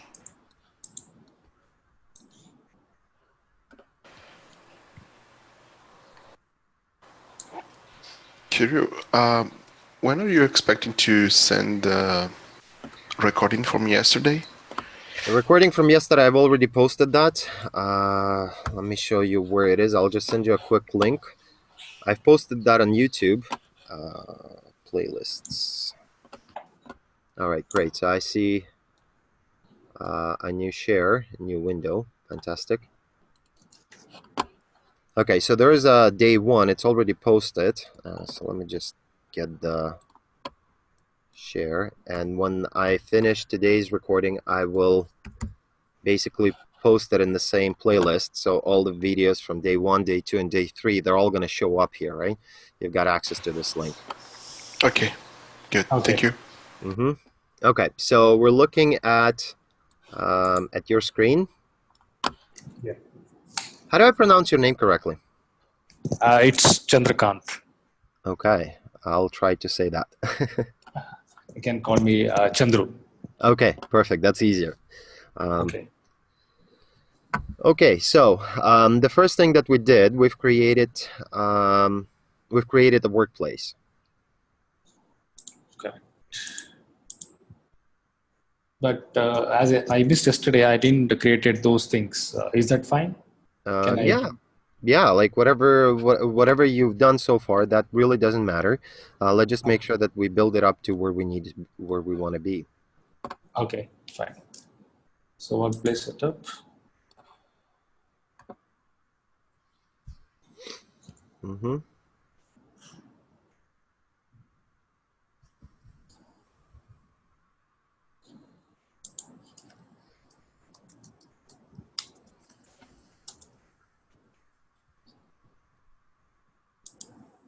You don't have any sections yet. I don't think you've built a section yet, or have you? I didn't build any sections. Right. So what you want to do is you want to make sure that the user group has all employees in it. Second plus, a little lower. See, yeah. Make sure that all employees have access to it. All employees. Okay. And now you can close this. Now, in order for a section or a new workplace to appear on your left-hand side, you need to log out and log back into the system.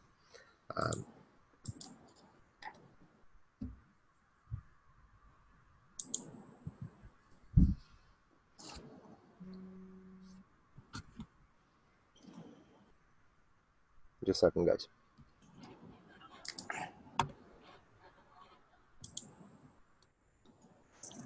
Okay.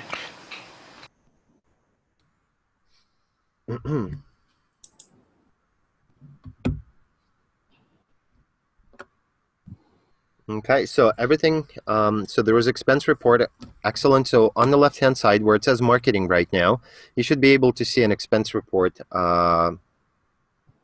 Yes. Perfect. So it's empty because it doesn't have any sections. If you want to add sections like contact and account, you would go into exactly where you are right now, click on open and add new sections. So,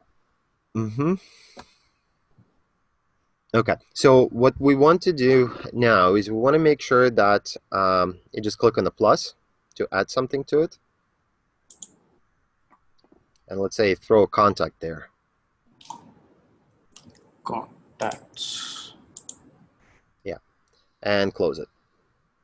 Okay, perfect. So what we want to do now is we want to go back into a System Designer. And in the System Designer, scroll all the way down to Section Wizard. Okay.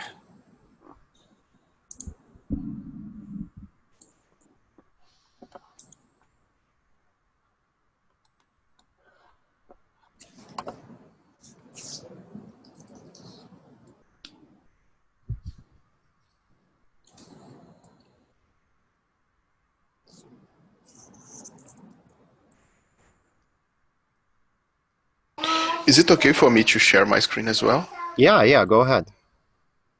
We'll try to do it all together.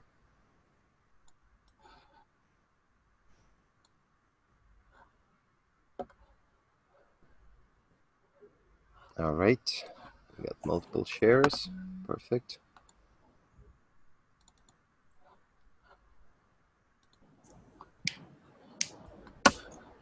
And now, how do I?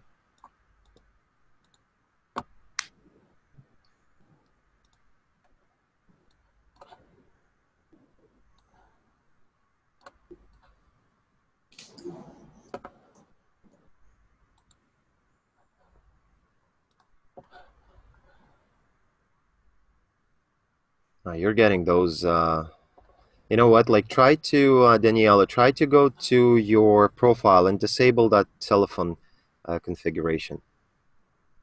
Like, you keep getting those. Oh, it's disabled already. Why am I getting?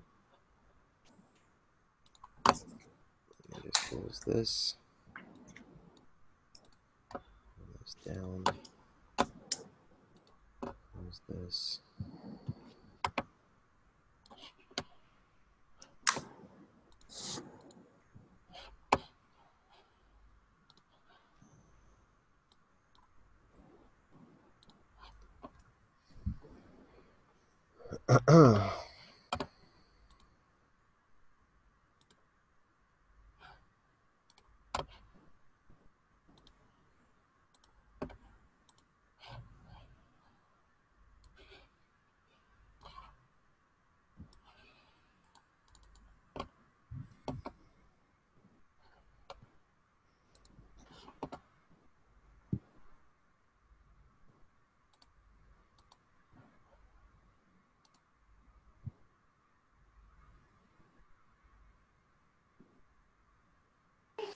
Good. I'm Yeah. already. Okay. Yeah. So you can create a name for the section. Let's call it an expense report.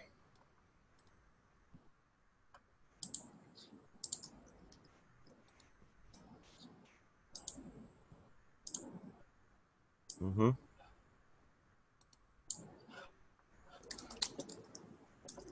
Perfect.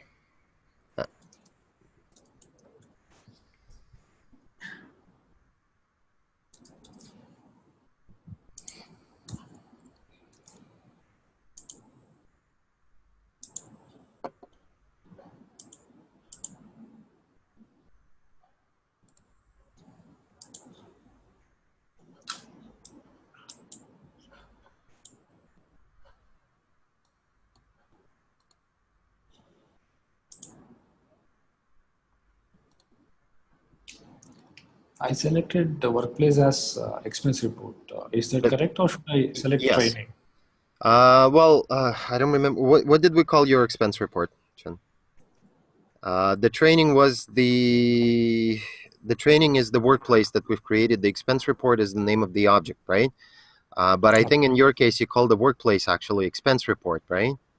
Yes. Okay, so yeah, just put it in whatever the expense report that we've created. Okay. In whatever the workplace you've created. Okay, perfect. So, what am I looking at? I'm looking at Daniela now.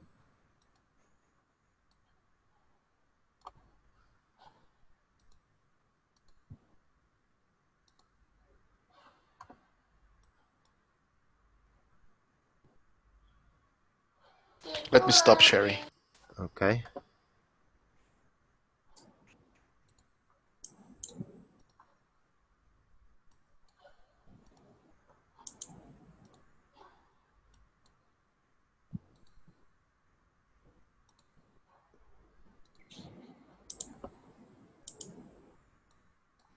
Okay, Han. Where are you at, Chand? Yeah, it's Chandra. Chandril. I'll try. Okay.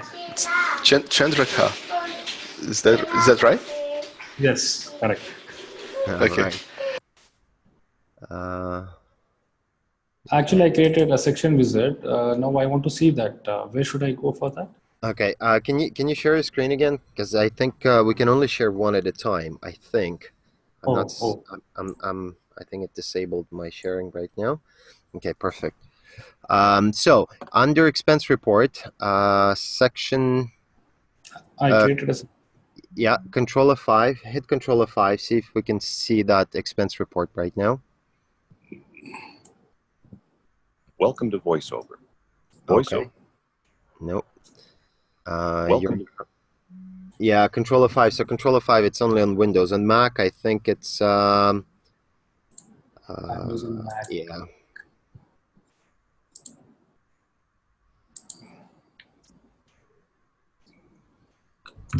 Basically, we're trying to refresh the page, whichever way you're doing it. Oh, okay.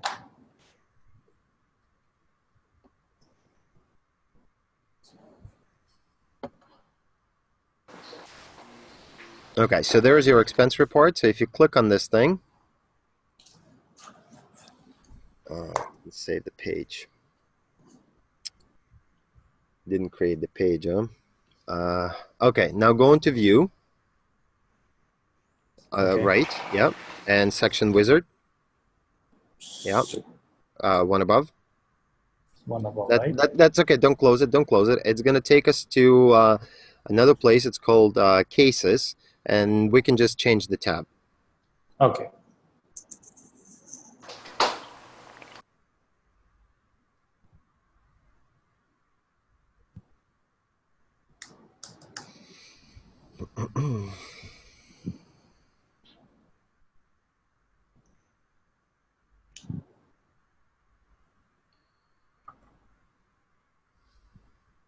Yeah, and switch to page is great.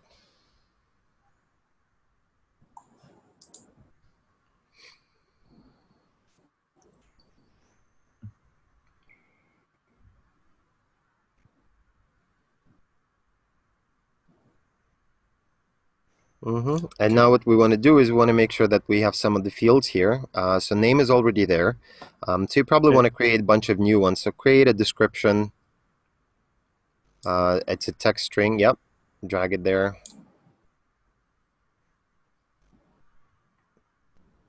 Let me see what we've created, what I've created. So we can do it in one big swoop. So we've got the name. We're going to rename it to something. The request date. Date, right? Yeah. So you want a date. Perfect. Okay. Yeah, that's it. Just say, oh, is that? You see, like you've created the text. You've got a string value, right? So that's probably let's change it to just a request name or a report name or something like that. Request name. Perfect. Perfect. Okay. And save this. Now let's grab a date from add new column. Yep. Let's call it request date.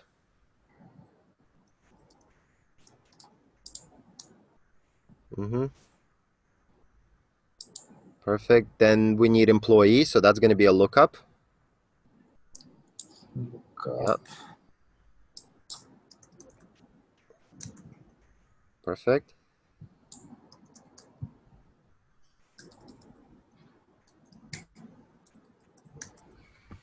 And then it's going to be an existing lookup. We're not creating a new one. Here, choose contact. Contact. And it could be a list. Yep. And click save. Save. Okay, and then we need to create a couple of new things. So we're going to create a new lookup. New lookup. That's going to be the status.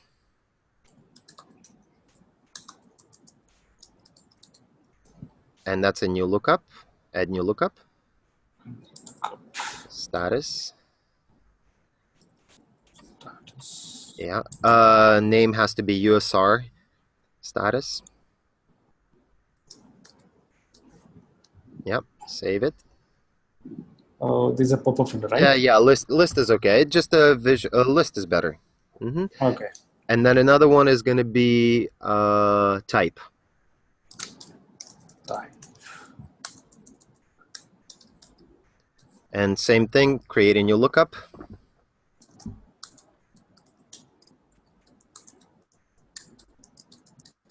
Perfect, and a list. And save that.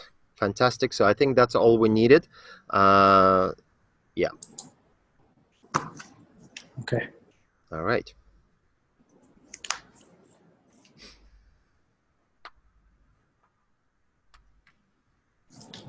The next thing we're going to do is we're going to go and create a detail so we can add those financial things in, right? Okay. Curio, I'm still having Yeah. that issue. I'm not able to open the section wizard. Not even refreshing the page Okay. as I was doing. You don't have a local environment, huh? I'm not sure. I didn't know. What's your version? It's it's number 9-11111, or what is it? 8? 8111111. Okay, let me see if I can get to it. Notepad. Okay, so in the expense report, what we need to do is just refresh the page, so F5 it. I'm looking for your version right now.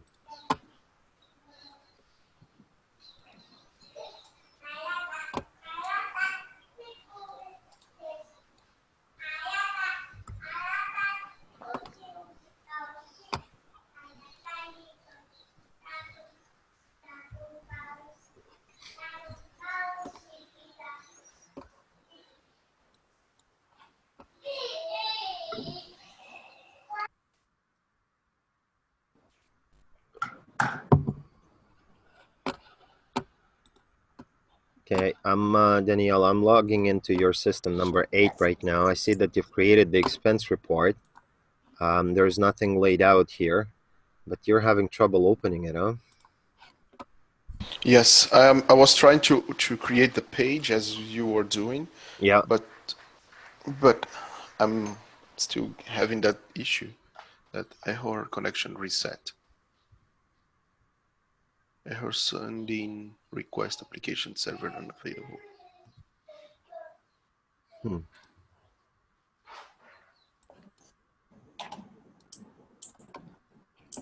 Let me find out.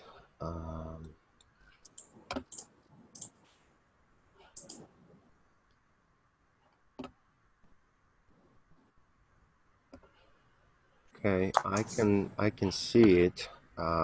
I can open it, so it's not on the server side. So something is dropping the connection.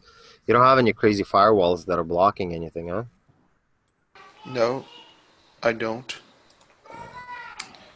Let me Okay. just remove some.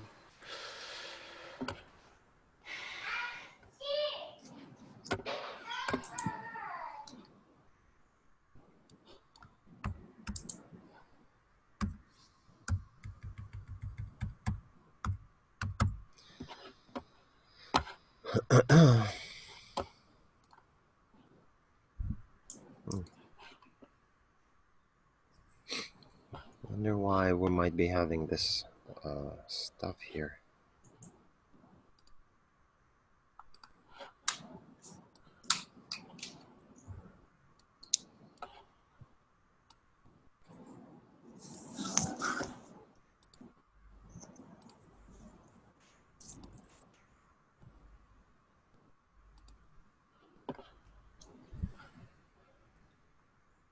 Okay, so Chandra, sorry, I'm completely botching your name. You're not seeing anything here because we do not have any records. So click on the new. Okay. And there you go. And now you see it. So try to fill in some information, so at least you get one record. Request name. Request name, I can put anything, right? Yeah, so that's just going to be something that, in my case, I've just basically taken, you see you have a name on the left-hand side. I renamed that field, but you can use whatever you want. Okay.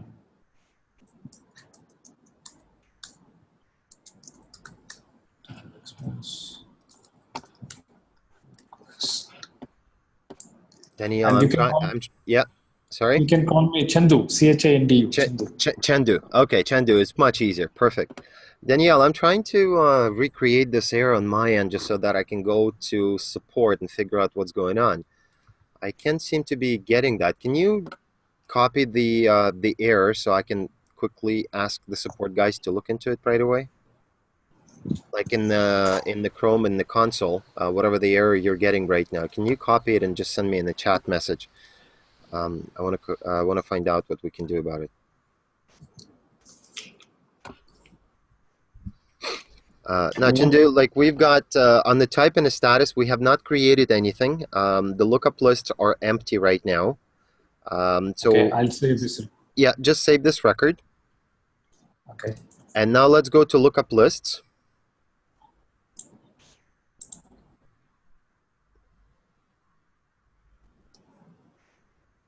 Mm-hmm.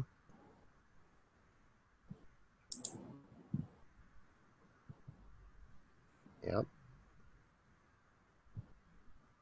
And under view, right above, top right corner, view. No. Okay. Yep. View. Select fields to display. Yep. And add a field. Switch to list view. It's going to be easier. Okay. And then click plus. Yep. Modified on. What is it? 5th.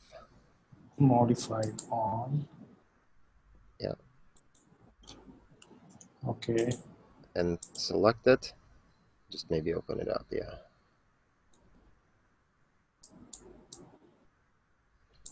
Okay, perfect. So you can save this.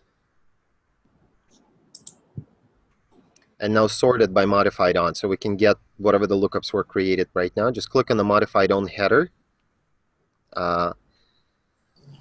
Where the header of the column, you see there is a name and it says Webitel users and then the modified on and gives you the date. And yeah.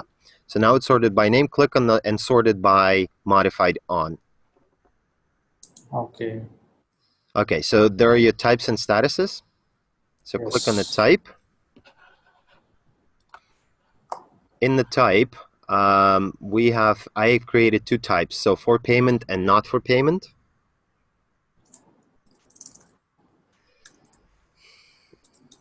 Right. And then the new not for payment. Yep, just click on the new button. Top left. Yeah, perfect. Not for payment. Okay. And close this. Right. Yep. And then on the status, what we want to do is we want to have draft, approved, submitted, and paid. Draft. New. New.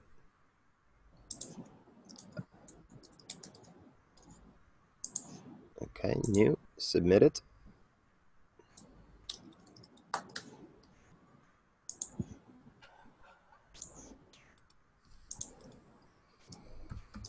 Which one? Correct. Yeah, draft, approved, submitted, and paid. Submitted and Paid. paid. Paid. Paid. Okay. Okay. Perfect. Okay. All right, great. So now we've got those. So now what I need you to do is I need you to go to the System Designer and click to the Advanced Settings. Okay, Danielle, I got that error. Fantastic. So I'm just going to complain and find out if we can fix something quickly for us.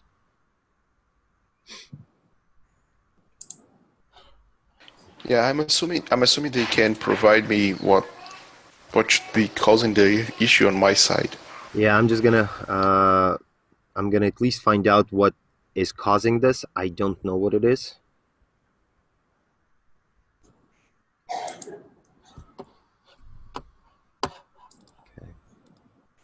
Okay. Admin object. Yeah.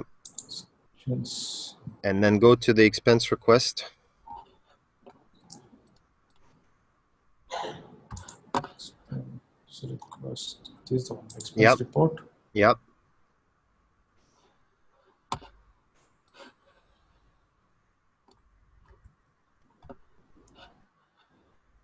Now I have to give an access right for the records column and operations. Now here, that's okay. We'll do it a little bit later. What I need you to do is not on the access rights, but go into configuration. Okay. And in configuration, we're going to set the default value for the yeah. So where's our expense report? Yes, this guy.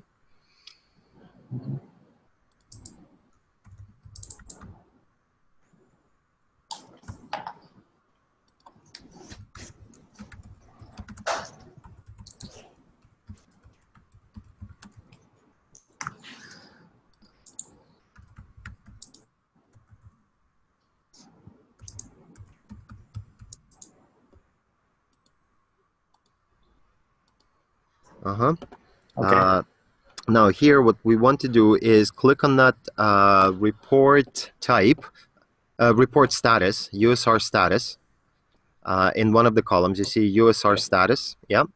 And then the application behavior, it's in the right. Scroll down, yep. More down. On the user, yep.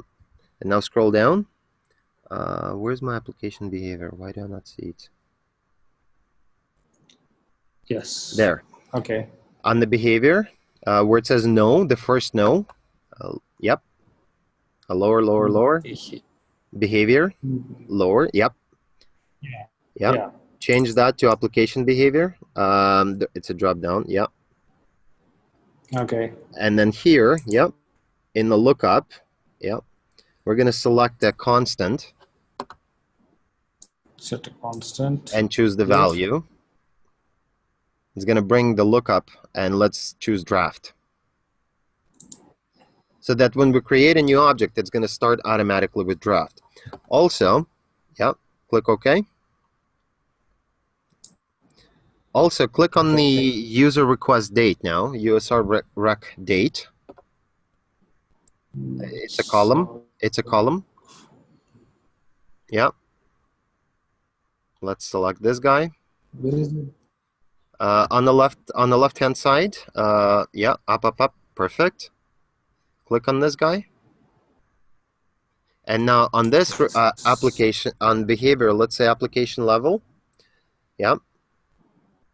And then here we're going to choose a system variable. System variables. Okay. And then drop down current date. Current date. And click OK. Okay, great. So you can save this object, save and publish. So directly I can publish it, right? Yeah, you have to publish it. Okay.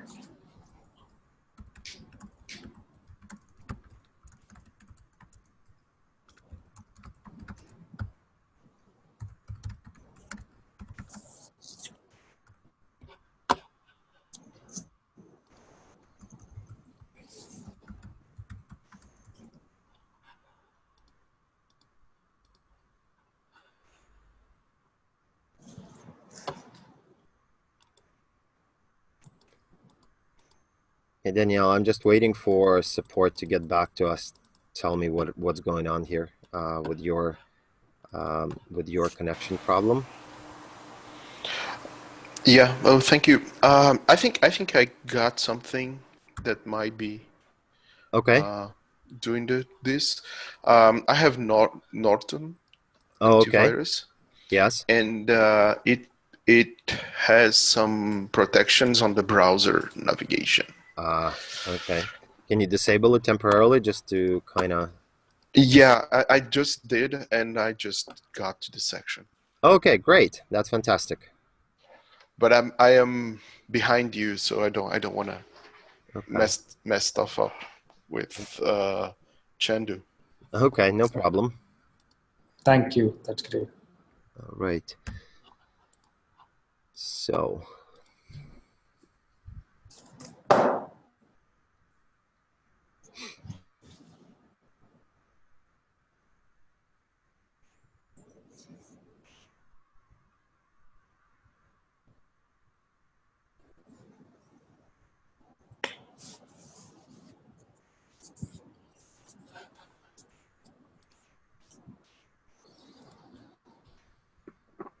Yes, All object right. C.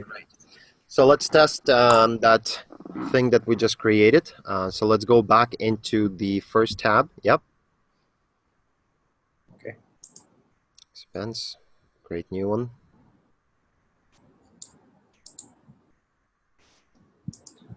Control. You have to refresh. Cancel out of here. Refresh. Refresh the browser. And now. Okay. Hopefully it refreshed. And now create a new one.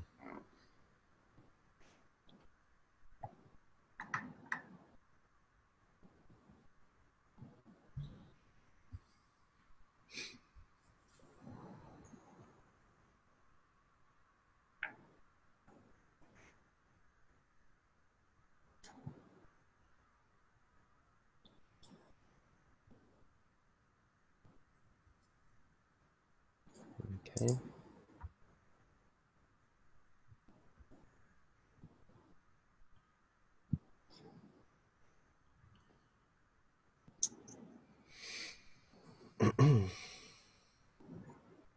All right, great. So we've got the status draft, and then we've got the request date, right? So it automatically picked up.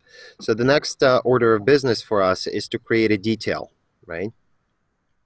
Now, if you choose the employee is going to go into your existing list of contacts, and there you can supervisor Andrew Baker, whatever. The functionality is there, so we can choose that.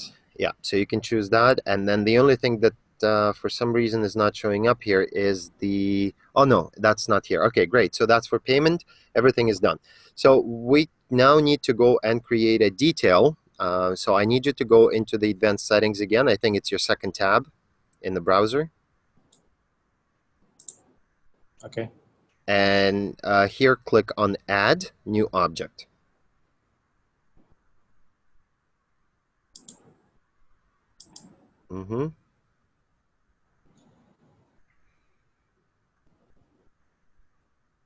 And here user entity USR entity 1, so highlight that, yeah, and let's give it a name. I called it for myself USR financial details, or whatever, or USR whatever you want to call it. So fin details, okay, fin report detail, yeah, I'll call it as fin. Okay. Detail report. Okay, and then give it the object, the title. That's something that we're going to find pretty much everywhere. So be, yeah, financial reports. I can give FI, right? Financial year. Yeah, whatever you want to call it. It's going to be just basically a table in the SQL that will collect all the details for the expense report. So call it whatever you want. Year. Yeah, that's fine. Now the parent object that we need to select is going to be base, lower. No. You can only keep it in the custom. Custom is the package one below it, parent. Yeah. So we're going to inherit from what's called base object. Just start typing base object, space object, and choose, yeah. Okay, great. So now that it's going to change the structure of the table a little bit, click yes. And what we want to do on the left-hand side, where it says columns, just select columns once, yep, and up to financial report again. Perfect. And what I want you to do is I want you to add a column there. So let's click on where you're on columns and click add. Yeah. Lookup. Kind of lower, lookup. Yeah.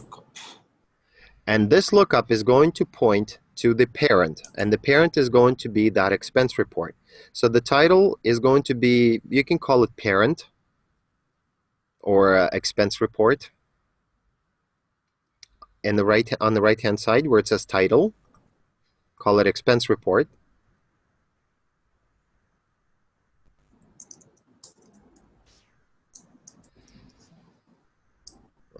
And it's USR EXP report. Perfect. Ooh. And the lookup,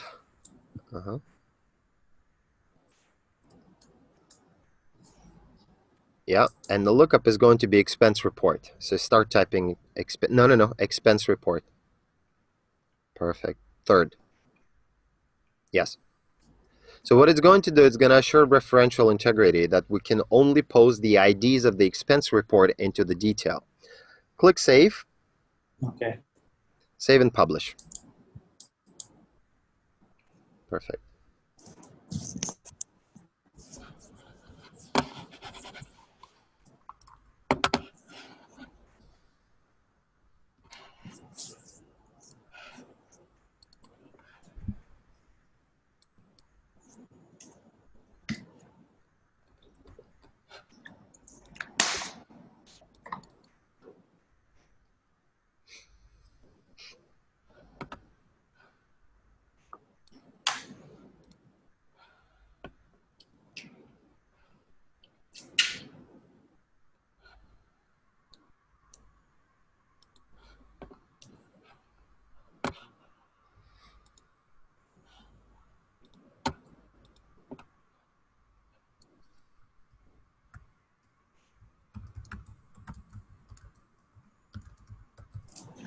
Yeah, it's saved.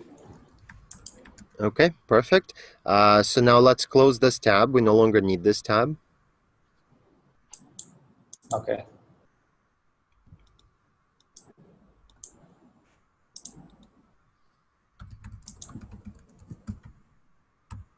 And now what we need to do is we need to go to the detail wizard in the system designer.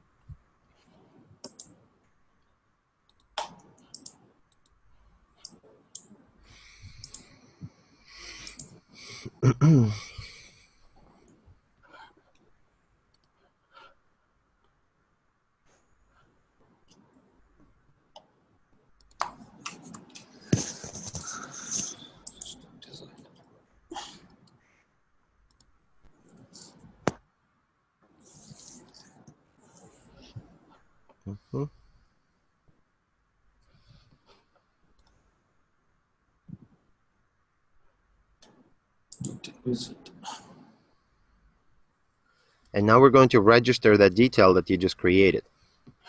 Okay.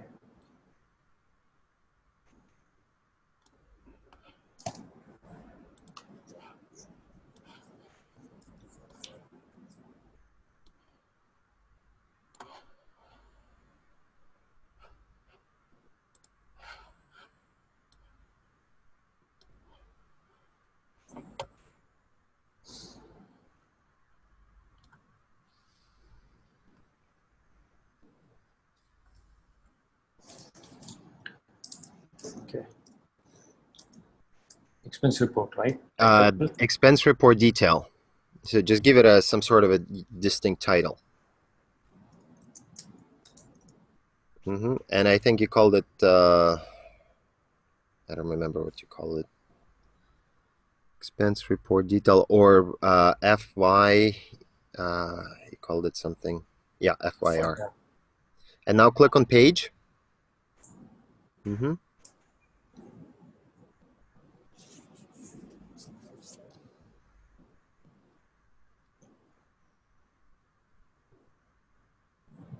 Let me open mine just to make sure we have the same. Okay. Okay, so in here, what I need you to do is to add the string. Yeah. I'm just going into mine, just 1 second. Come on.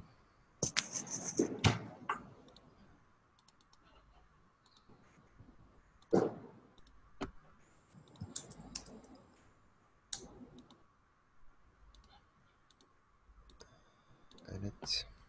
Okay, so we have fields description, amount, and date. Now, which type did you choose for amount? Did you choose the decimal? No, I didn't choose that. I just selected the string and I'm changing the name. You probably want to use decimal because strings we cannot add. So decimal. Okay. Let's call it amount.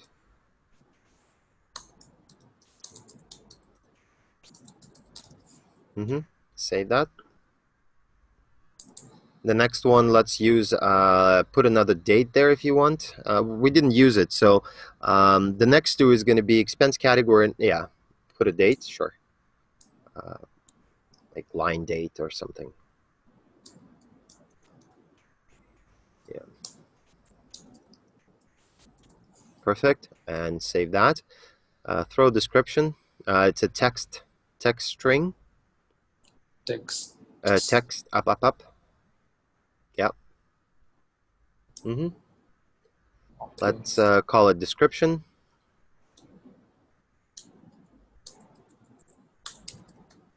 Okay, and make it a multi-line just to make sure that it's yeah, perfect. And let's save that. Yeah. Now what I need you to do is I need you to drag two more lookups on this page. So let's take the first lookup from add new columns. Yeah. New columns. Lookup on the left-hand side. No, cancel out it.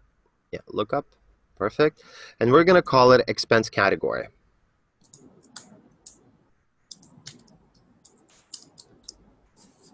Okay.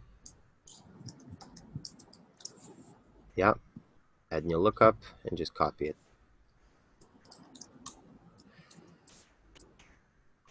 Oh, we can copy it, right? Well, it's the same name we're giving it. And let's give it a list, save it. And let's do the same thing, and we're going to take another lookup and create it as expense type. So exp type.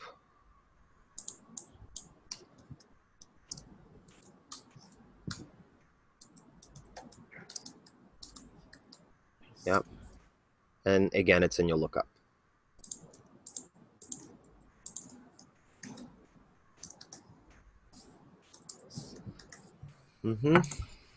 Perfect. Let's save that. Okay. Now, what's going to happen is in the backend, two new objects, expense category and expense type, are created. What we want to do is we want to make sure that the expense type is related to expense category, right? You remember we've created our business rule, right? To do that, what we will need to do is to make sure that one references the other. In my particular example, I said that the expense category is the parent, so it doesn't really reference anything, but the expense type will be dependent on the category. Therefore, we're going to go into, once this configuration saves, we're going to go into the advanced configuration, go to the object. Yeah. Where I have to go? Objects, right? Advanced settings. Yep.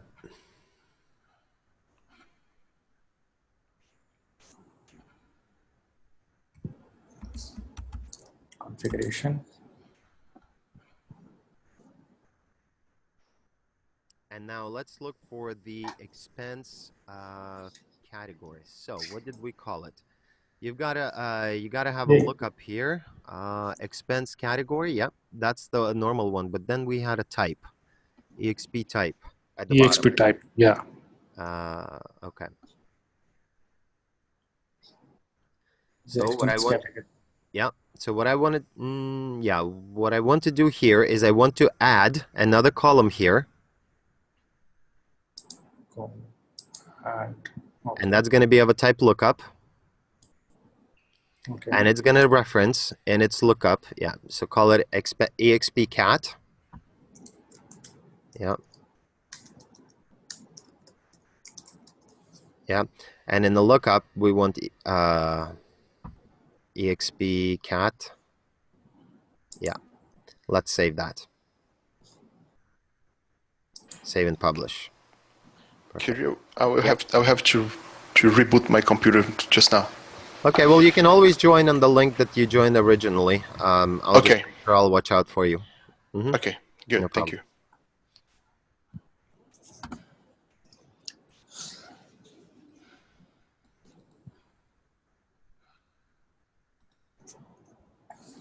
I got some error during. Cannot be the same as their enclosing type.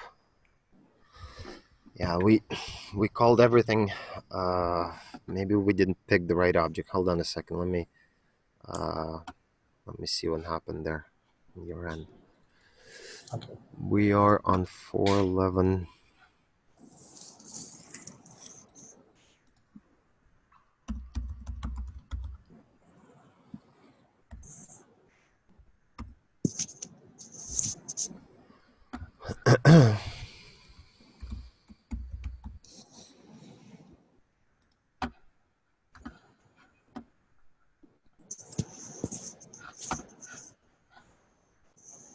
Yeah, we just made a mistake somewhere with all these names. Okay. So let me just log in real quick to it. Okay.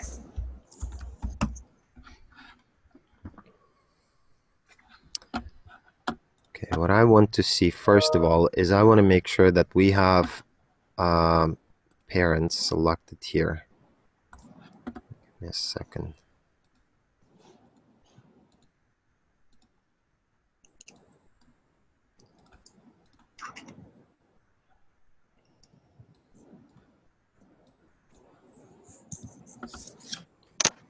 Oh, can you click close on this?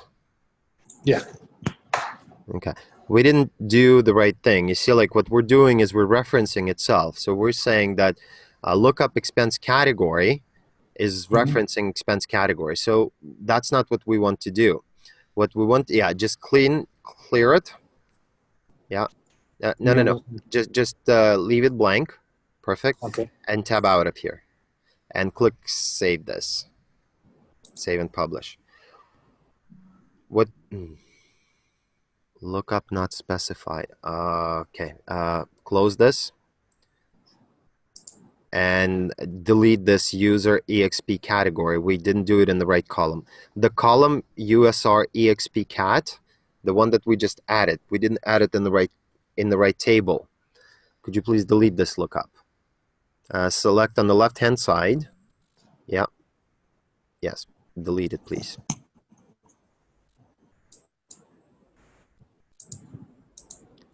Yes. Okay, Okay. perfect. And now save and publish. We didn't do it in the right object. Yeah. Fantastic.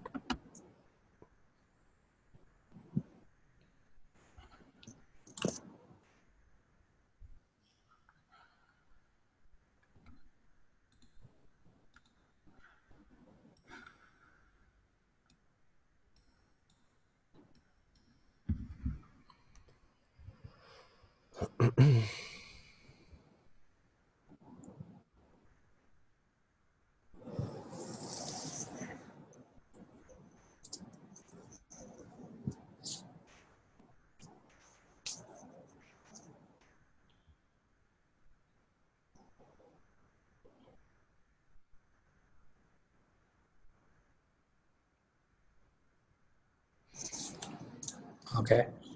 All right, so what we want to do now is close this tab, please. Yeah. Okay. Go at the bottom, second from the bottom, type, yes. And open this type, please.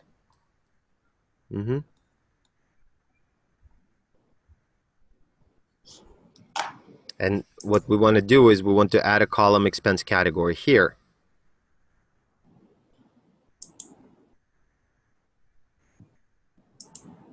Okay.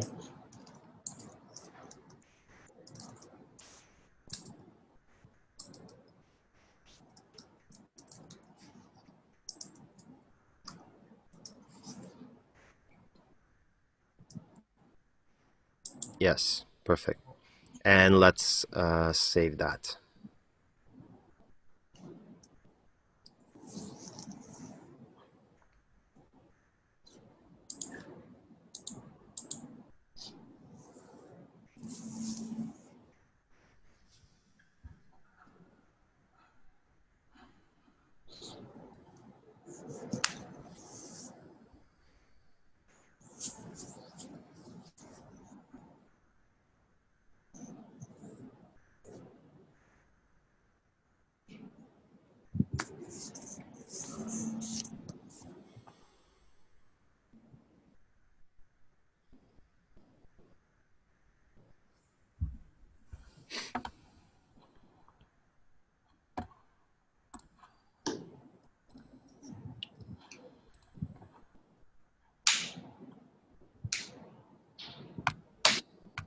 Okay, saved. Okay, great. Close this tab.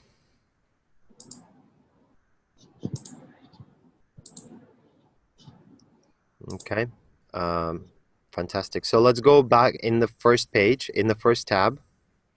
Let's go to the lookup section. Okay.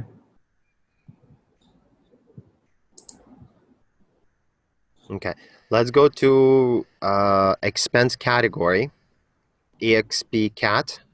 No. Yeah, you're clicking way too fast. I can't keep up with you. Okay, sorry.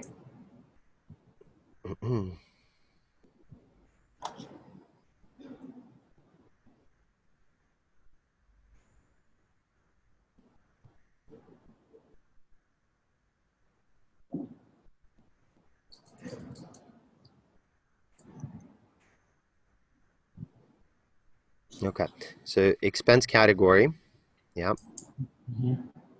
And what we need to do here is put a couple of categories. So I think we had meals and entertainment, so M and E. Okay. Create new. Okay, other. And okay, and travel.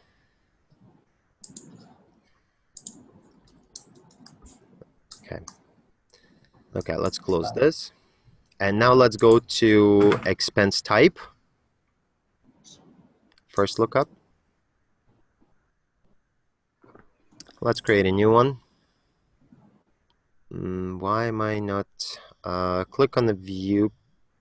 Oh, you didn't refresh cache. Could you please refresh cache? Refresh the page, yes. Because what we should see, you see, when the master created the lookup, it automatically put only 2 fields, but we've added a third one. So I want to make sure that it's visible to us now. Payment and non-payment, right? Yeah. Why am I not seeing it? Okay, click view, select fields to display, I guess.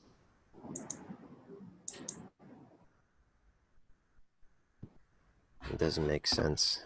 It shouldn't be.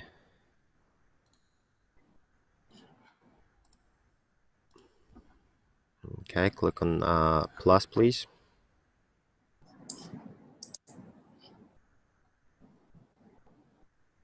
Yep. Name active. I don't think you. Hold on a second. Let me just let me see something. I don't think you refreshed the page. Oh, is it? Yeah. Hold on. Expense type. Is it fine? I'm checking right now. Hold on a second.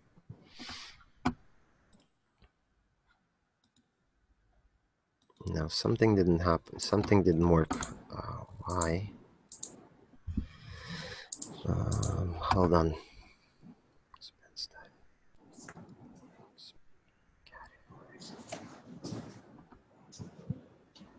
Category.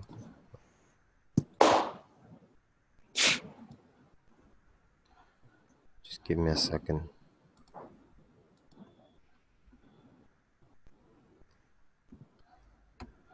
Okay. I don't know why it's not showing up. What I need.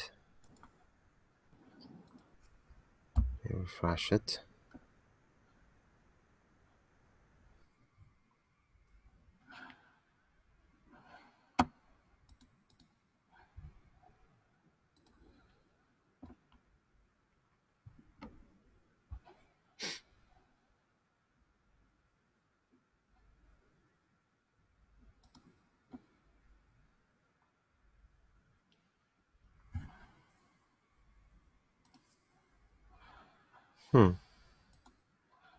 Why is it not doing it?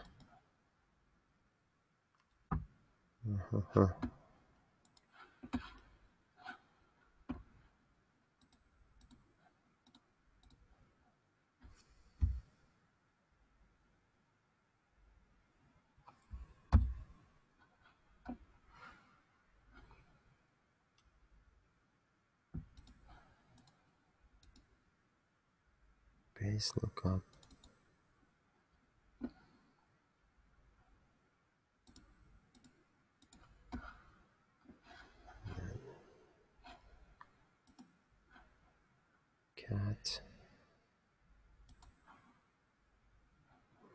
Copy, okay.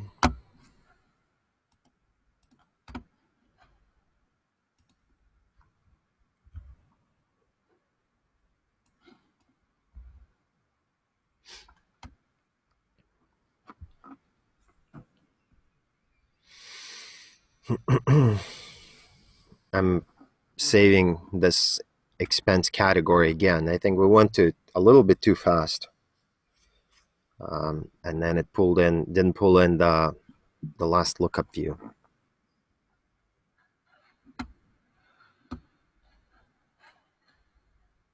Hey, Gil, sorry, there was some internet issue happening.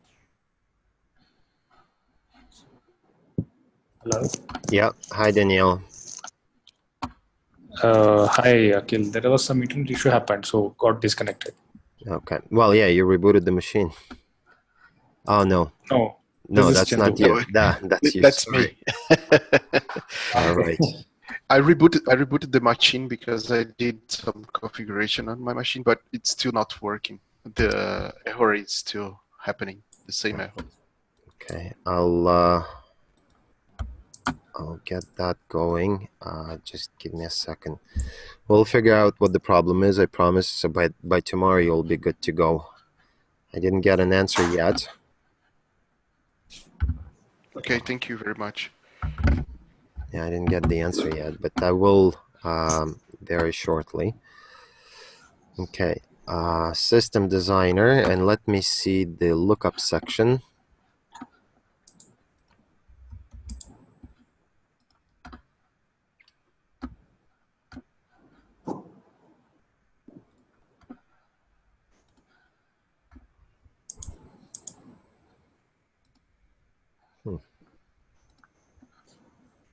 That's really strange.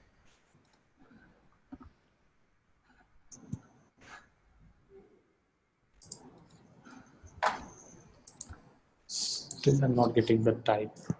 Yeah, it somehow didn't register the fact that we added the lookup to it. I don't know what's going on. Expense type. Okay, you've got exp type, exp cat. Oh, you didn't. Hold on. What did you call it?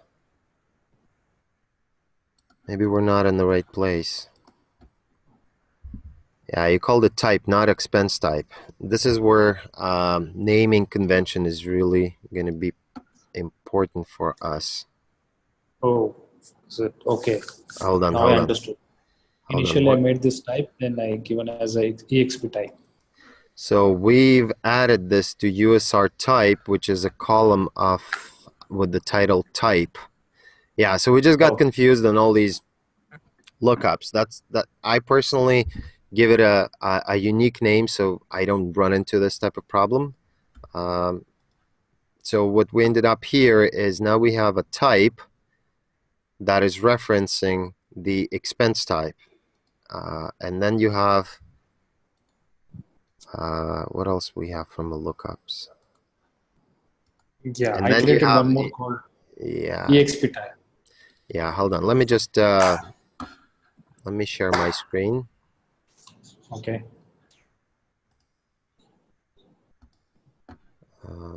Desktop 1, I think that's the one. Okay, see my screen?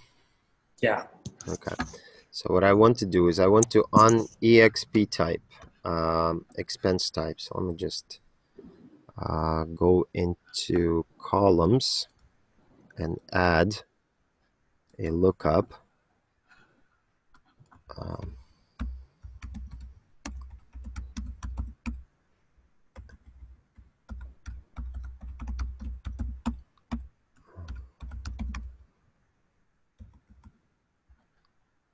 I think we need this XP category. Okay, let's save this.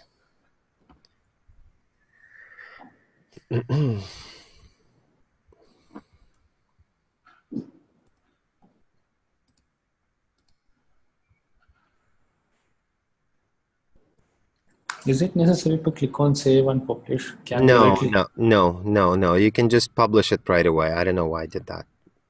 Oh, okay. Absolutely not necessary.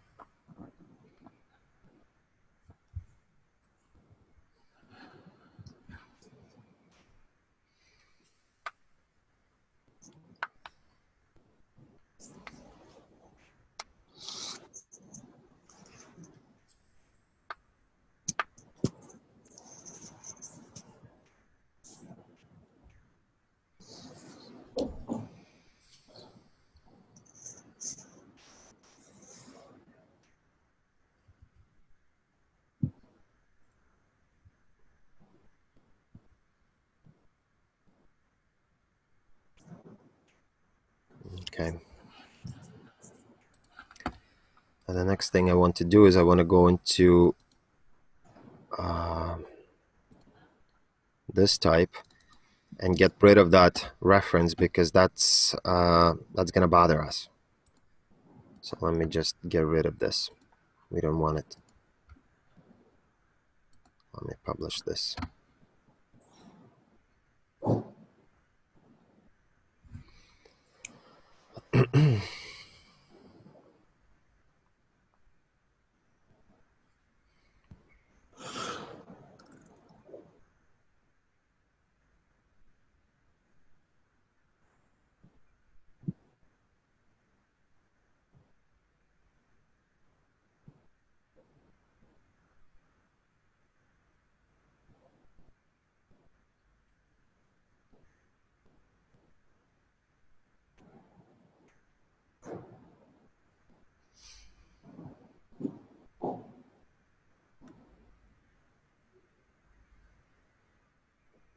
Okay. So now this is published. I can close this. Everything is updated here. So let me refresh this page just to make sure that we can now see the new values showing up on this XP type and XP category. Okay.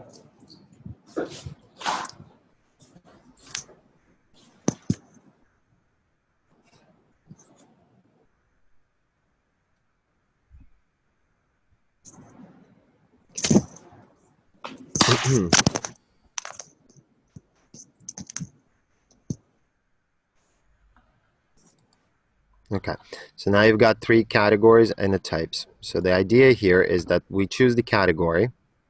So let's say MME, and that's going to be first meals. Meals. Then the new one is going to be entertainment.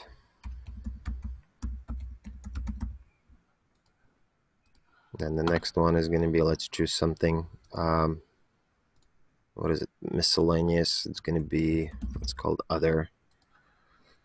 Then what is that, travel, car rental, etc., etc. You can go ahead and do your own, right? So now what we want to do is we want to make sure that on the travel expense right here that you've been creating so far, that when we're creating a new detail, which you've registered, but I don't think we've created, so we can now create some sort of a business rule to filter one against the other. So why don't you take over the screen share, and you're going to be able to go ahead and do that. Sure, I'll share my screen. Okay. So let's go to, perfect. Yeah, just click on the expense report on the left-hand side. Okay, and refresh the page now. Okay, so that will bring the latest version that I just updated. Okay. So now you've created the detail, right? Did we register the detail in Detail Wizard? I don't remember. We didn't register that. We did not yet, right? Okay. So let's go ahead and register the detail. So we're going to go to System Designer and find Detail Wizard under System Setup.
taking awfully long time. Yes.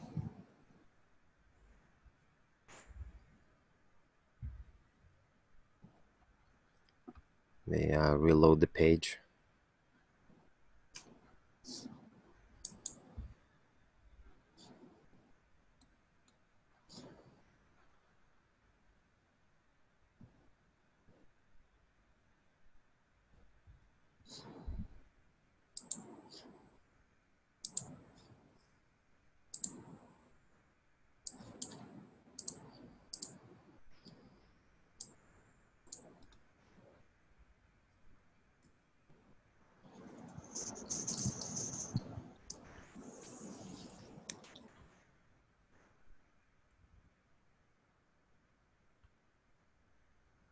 You click on the console F12 just to see if there are any errors, or bring up the developer console. I think it's on Mac, it's Control I, or not Control, the Start I or Start IU.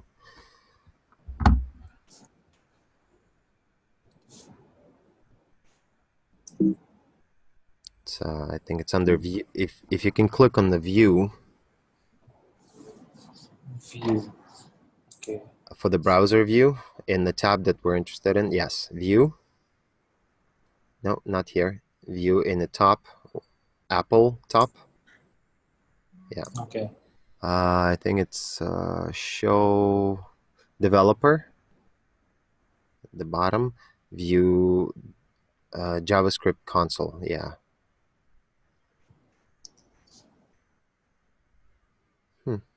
Still loading. It's so strange. Oh, yeah, you don't want to go there. Oh, just a second. Let me change. Well, we were talking, so the internet definitely works. Let me log out and log in. Is Sure. that fine? Yeah, yeah. Okay.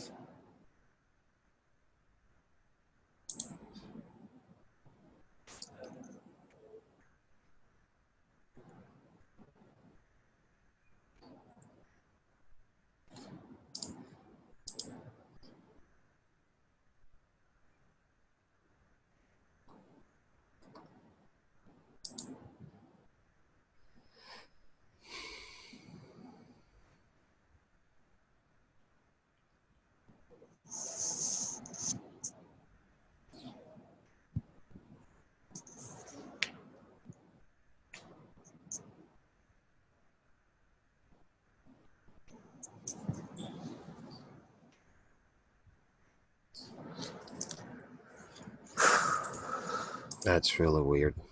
Because I'm accessing your system right now. I'm not having any of these issues. Okay. I wonder why. It's giving failed ERCset connection. Okay, connection reset. So it's the same thing that Daniela has been having troubles with, right? Oh, Yes, it's the same. It's the The same. exact same error. It's exactly the same error. Hold on, don't move the screen, please. Just don't move the screen, please. okay. Okay, I copied that again. Like I copied it for your instance now. Let me just see if my support guy's gotten back to me. Let's take maybe like 5-minute break. I'll go talk to them, like literally call them up and find out what's going on. Sure. So 7 minutes. You'll see me walking in the room if when I'm here. We'll start again. Okay. Okay. Thanks. Okay, thank you. Thanks, guys.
You here, guys? Yes, I'm here. Okay. So basically, what the support is saying that they've seen these issues, and in the past it was caused by two things: by somebody blocking something through firewall, or if we have something on the Chrome with the extension. So one of the quickest troubleshoots. Let's try to open Chrome in incognito mode. Okay. What is it? Command Shift N, and try going there again. So that will disable all the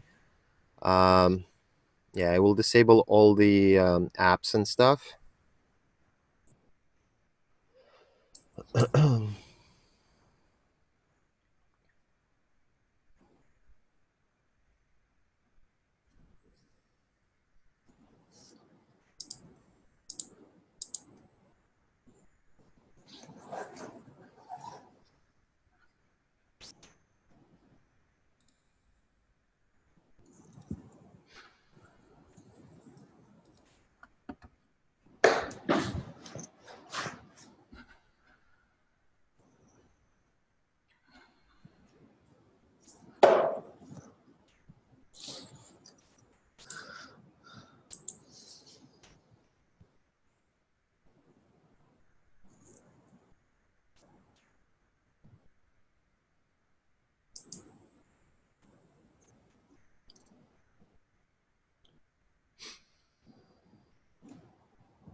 Okay. Now it opened. Okay. Daniela, maybe that will work for you too. Yes, I'm just waiting for the loading page here. Okay. All right, so for the detail, let's call it FYR. And the object is going to be FYR. And go page. Yeah, it opened for me as well. Okay, so we clearly have something blocking. Maybe a Chrome extension, maybe a pop-up blocker preventing something from loading. I don't know if you want to keep using the incognito mode, but maybe you can. Basically, we will need to troubleshoot what's going on here, right? Okay. All right. So what we did here is we've created those two lookups in the past, right? What we want to do now is we want to go and make sure that we have some sort of a business rule. So the page itself is there. Now let's go to business rules. Okay. And inside the business rules, create new business rule. And we're going to be filtering one based on the other. So at the bottom, then, where it says then, click on the plus and choose the last option. Yes. Add fields. Okay. Yes. So now what we're going to be doing is we're going to be filtering the result of a type by the selection of the category. So let's click on the bottom screen, bottom line. Yep. A little to the right, a little to the right. More to the right, more to, yeah, and a little above in this line, just in this line. Yep. Click on the selection. Okay, perfect. So now we're not going to be selecting F by R object. So we need to descend to a different object. So click on the plus next to F by R. And then here we're going to choose type. Okay. And here we're going to choose category. Expense category. Okay. Yeah, click select. And that's going to be equal to the column F by R. So click on the column to the right. Now we have to choose the right-hand side. Yeah. Okay. And here it's going to be FYR. No. Don't go there. And then here, choose the category. EXP cat. Okay. Select. And click apply, top left corner. And click save.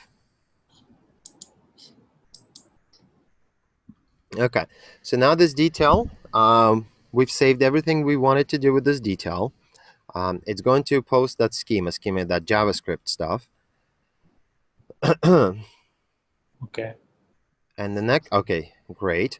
And now let's go to the expense report on the left-hand side in the parent record. And now let's open the section wizard.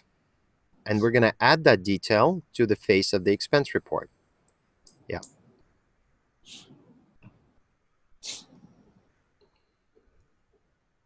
Daniela, did it help you, the incognito mode? Yes, it helped me, but Okay. I am too far behind. Okay, no worries. We'll get everyone up to speed.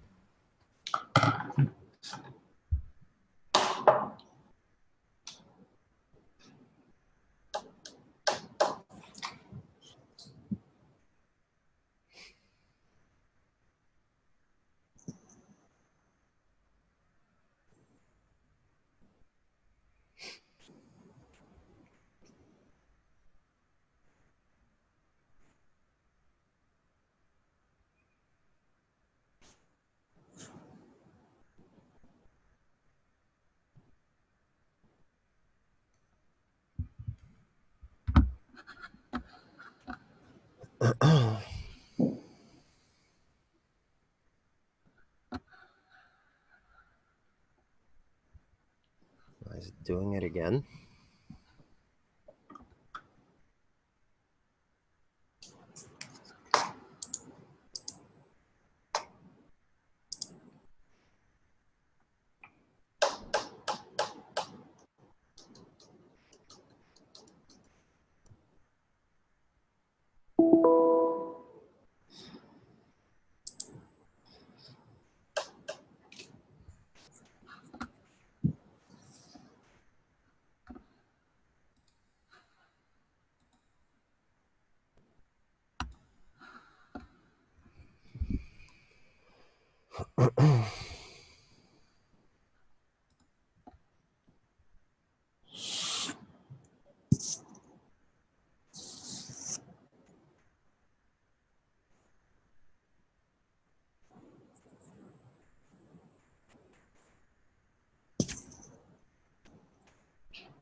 That's strange. Like I am having none of these issues. Like I'm opening your page right now, having none of these problems. Okay.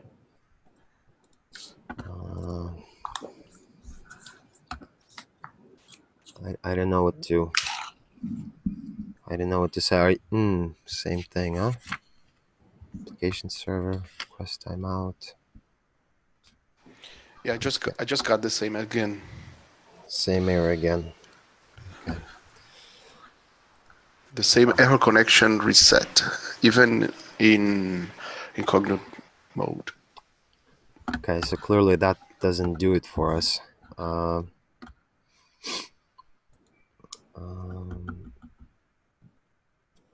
you guys on any? You're not in the VPN to the US, are you? No. No. Because I'm. Okay, let me start my share. Okay. You guys can see my screen. So Yes. I'm in your. Yes. In your. Okay, so I'm in your app. I go to the expense report. Go to section wizard.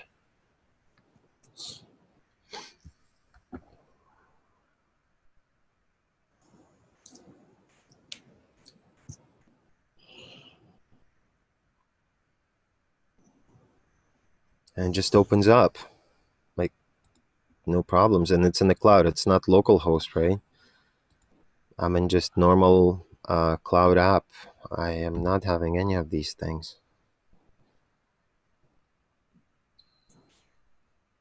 It's so weird.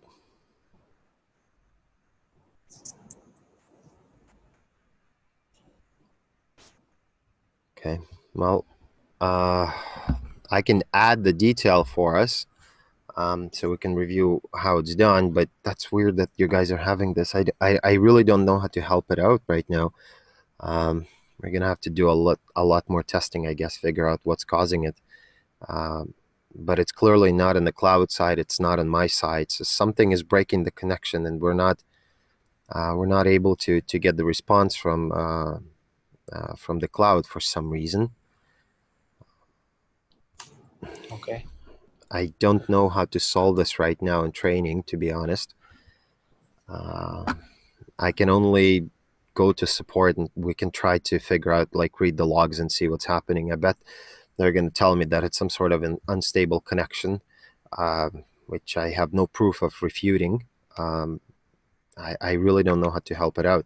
What I can maybe do for tomorrow is create an environment with some sort of a pass-through, or maybe some sort of a VPN to the cloud, but that's overkill. We can take up this tomorrow if possible. Okay. All right. So let's pick it up tomorrow where we left off. Okay. Tomorrow we're gonna cover we're gonna finish this up on your machine, I guess, and then we're gonna finish business processes and adaptive case management. So we've got everything in place to do it, and then we're gonna wrap it up and then make sure that you guys build it to the same level. So I want you to so that we kind of have completed the same thing. Okay, so I'll see you guys tomorrow, same time, same place. Yeah, Okay, great. So until tomorrow, Daniel, are you okay with this? Yeah, that's fine. I will Yep. just go back to the recording and see what can I do, Okay. and I will shoot you an email if I have Okay. any questions on Friday, something like that. Yeah, that's great. And I'll just make sure that the recording is going to become available as soon as possible. I'll start. I'll download it as soon as it becomes available and post it online. Okay. Okay, thank you. All right. Thank you, guys. Bye. Thanks, Gil. Bye. Thank you. Okay. Bye bye.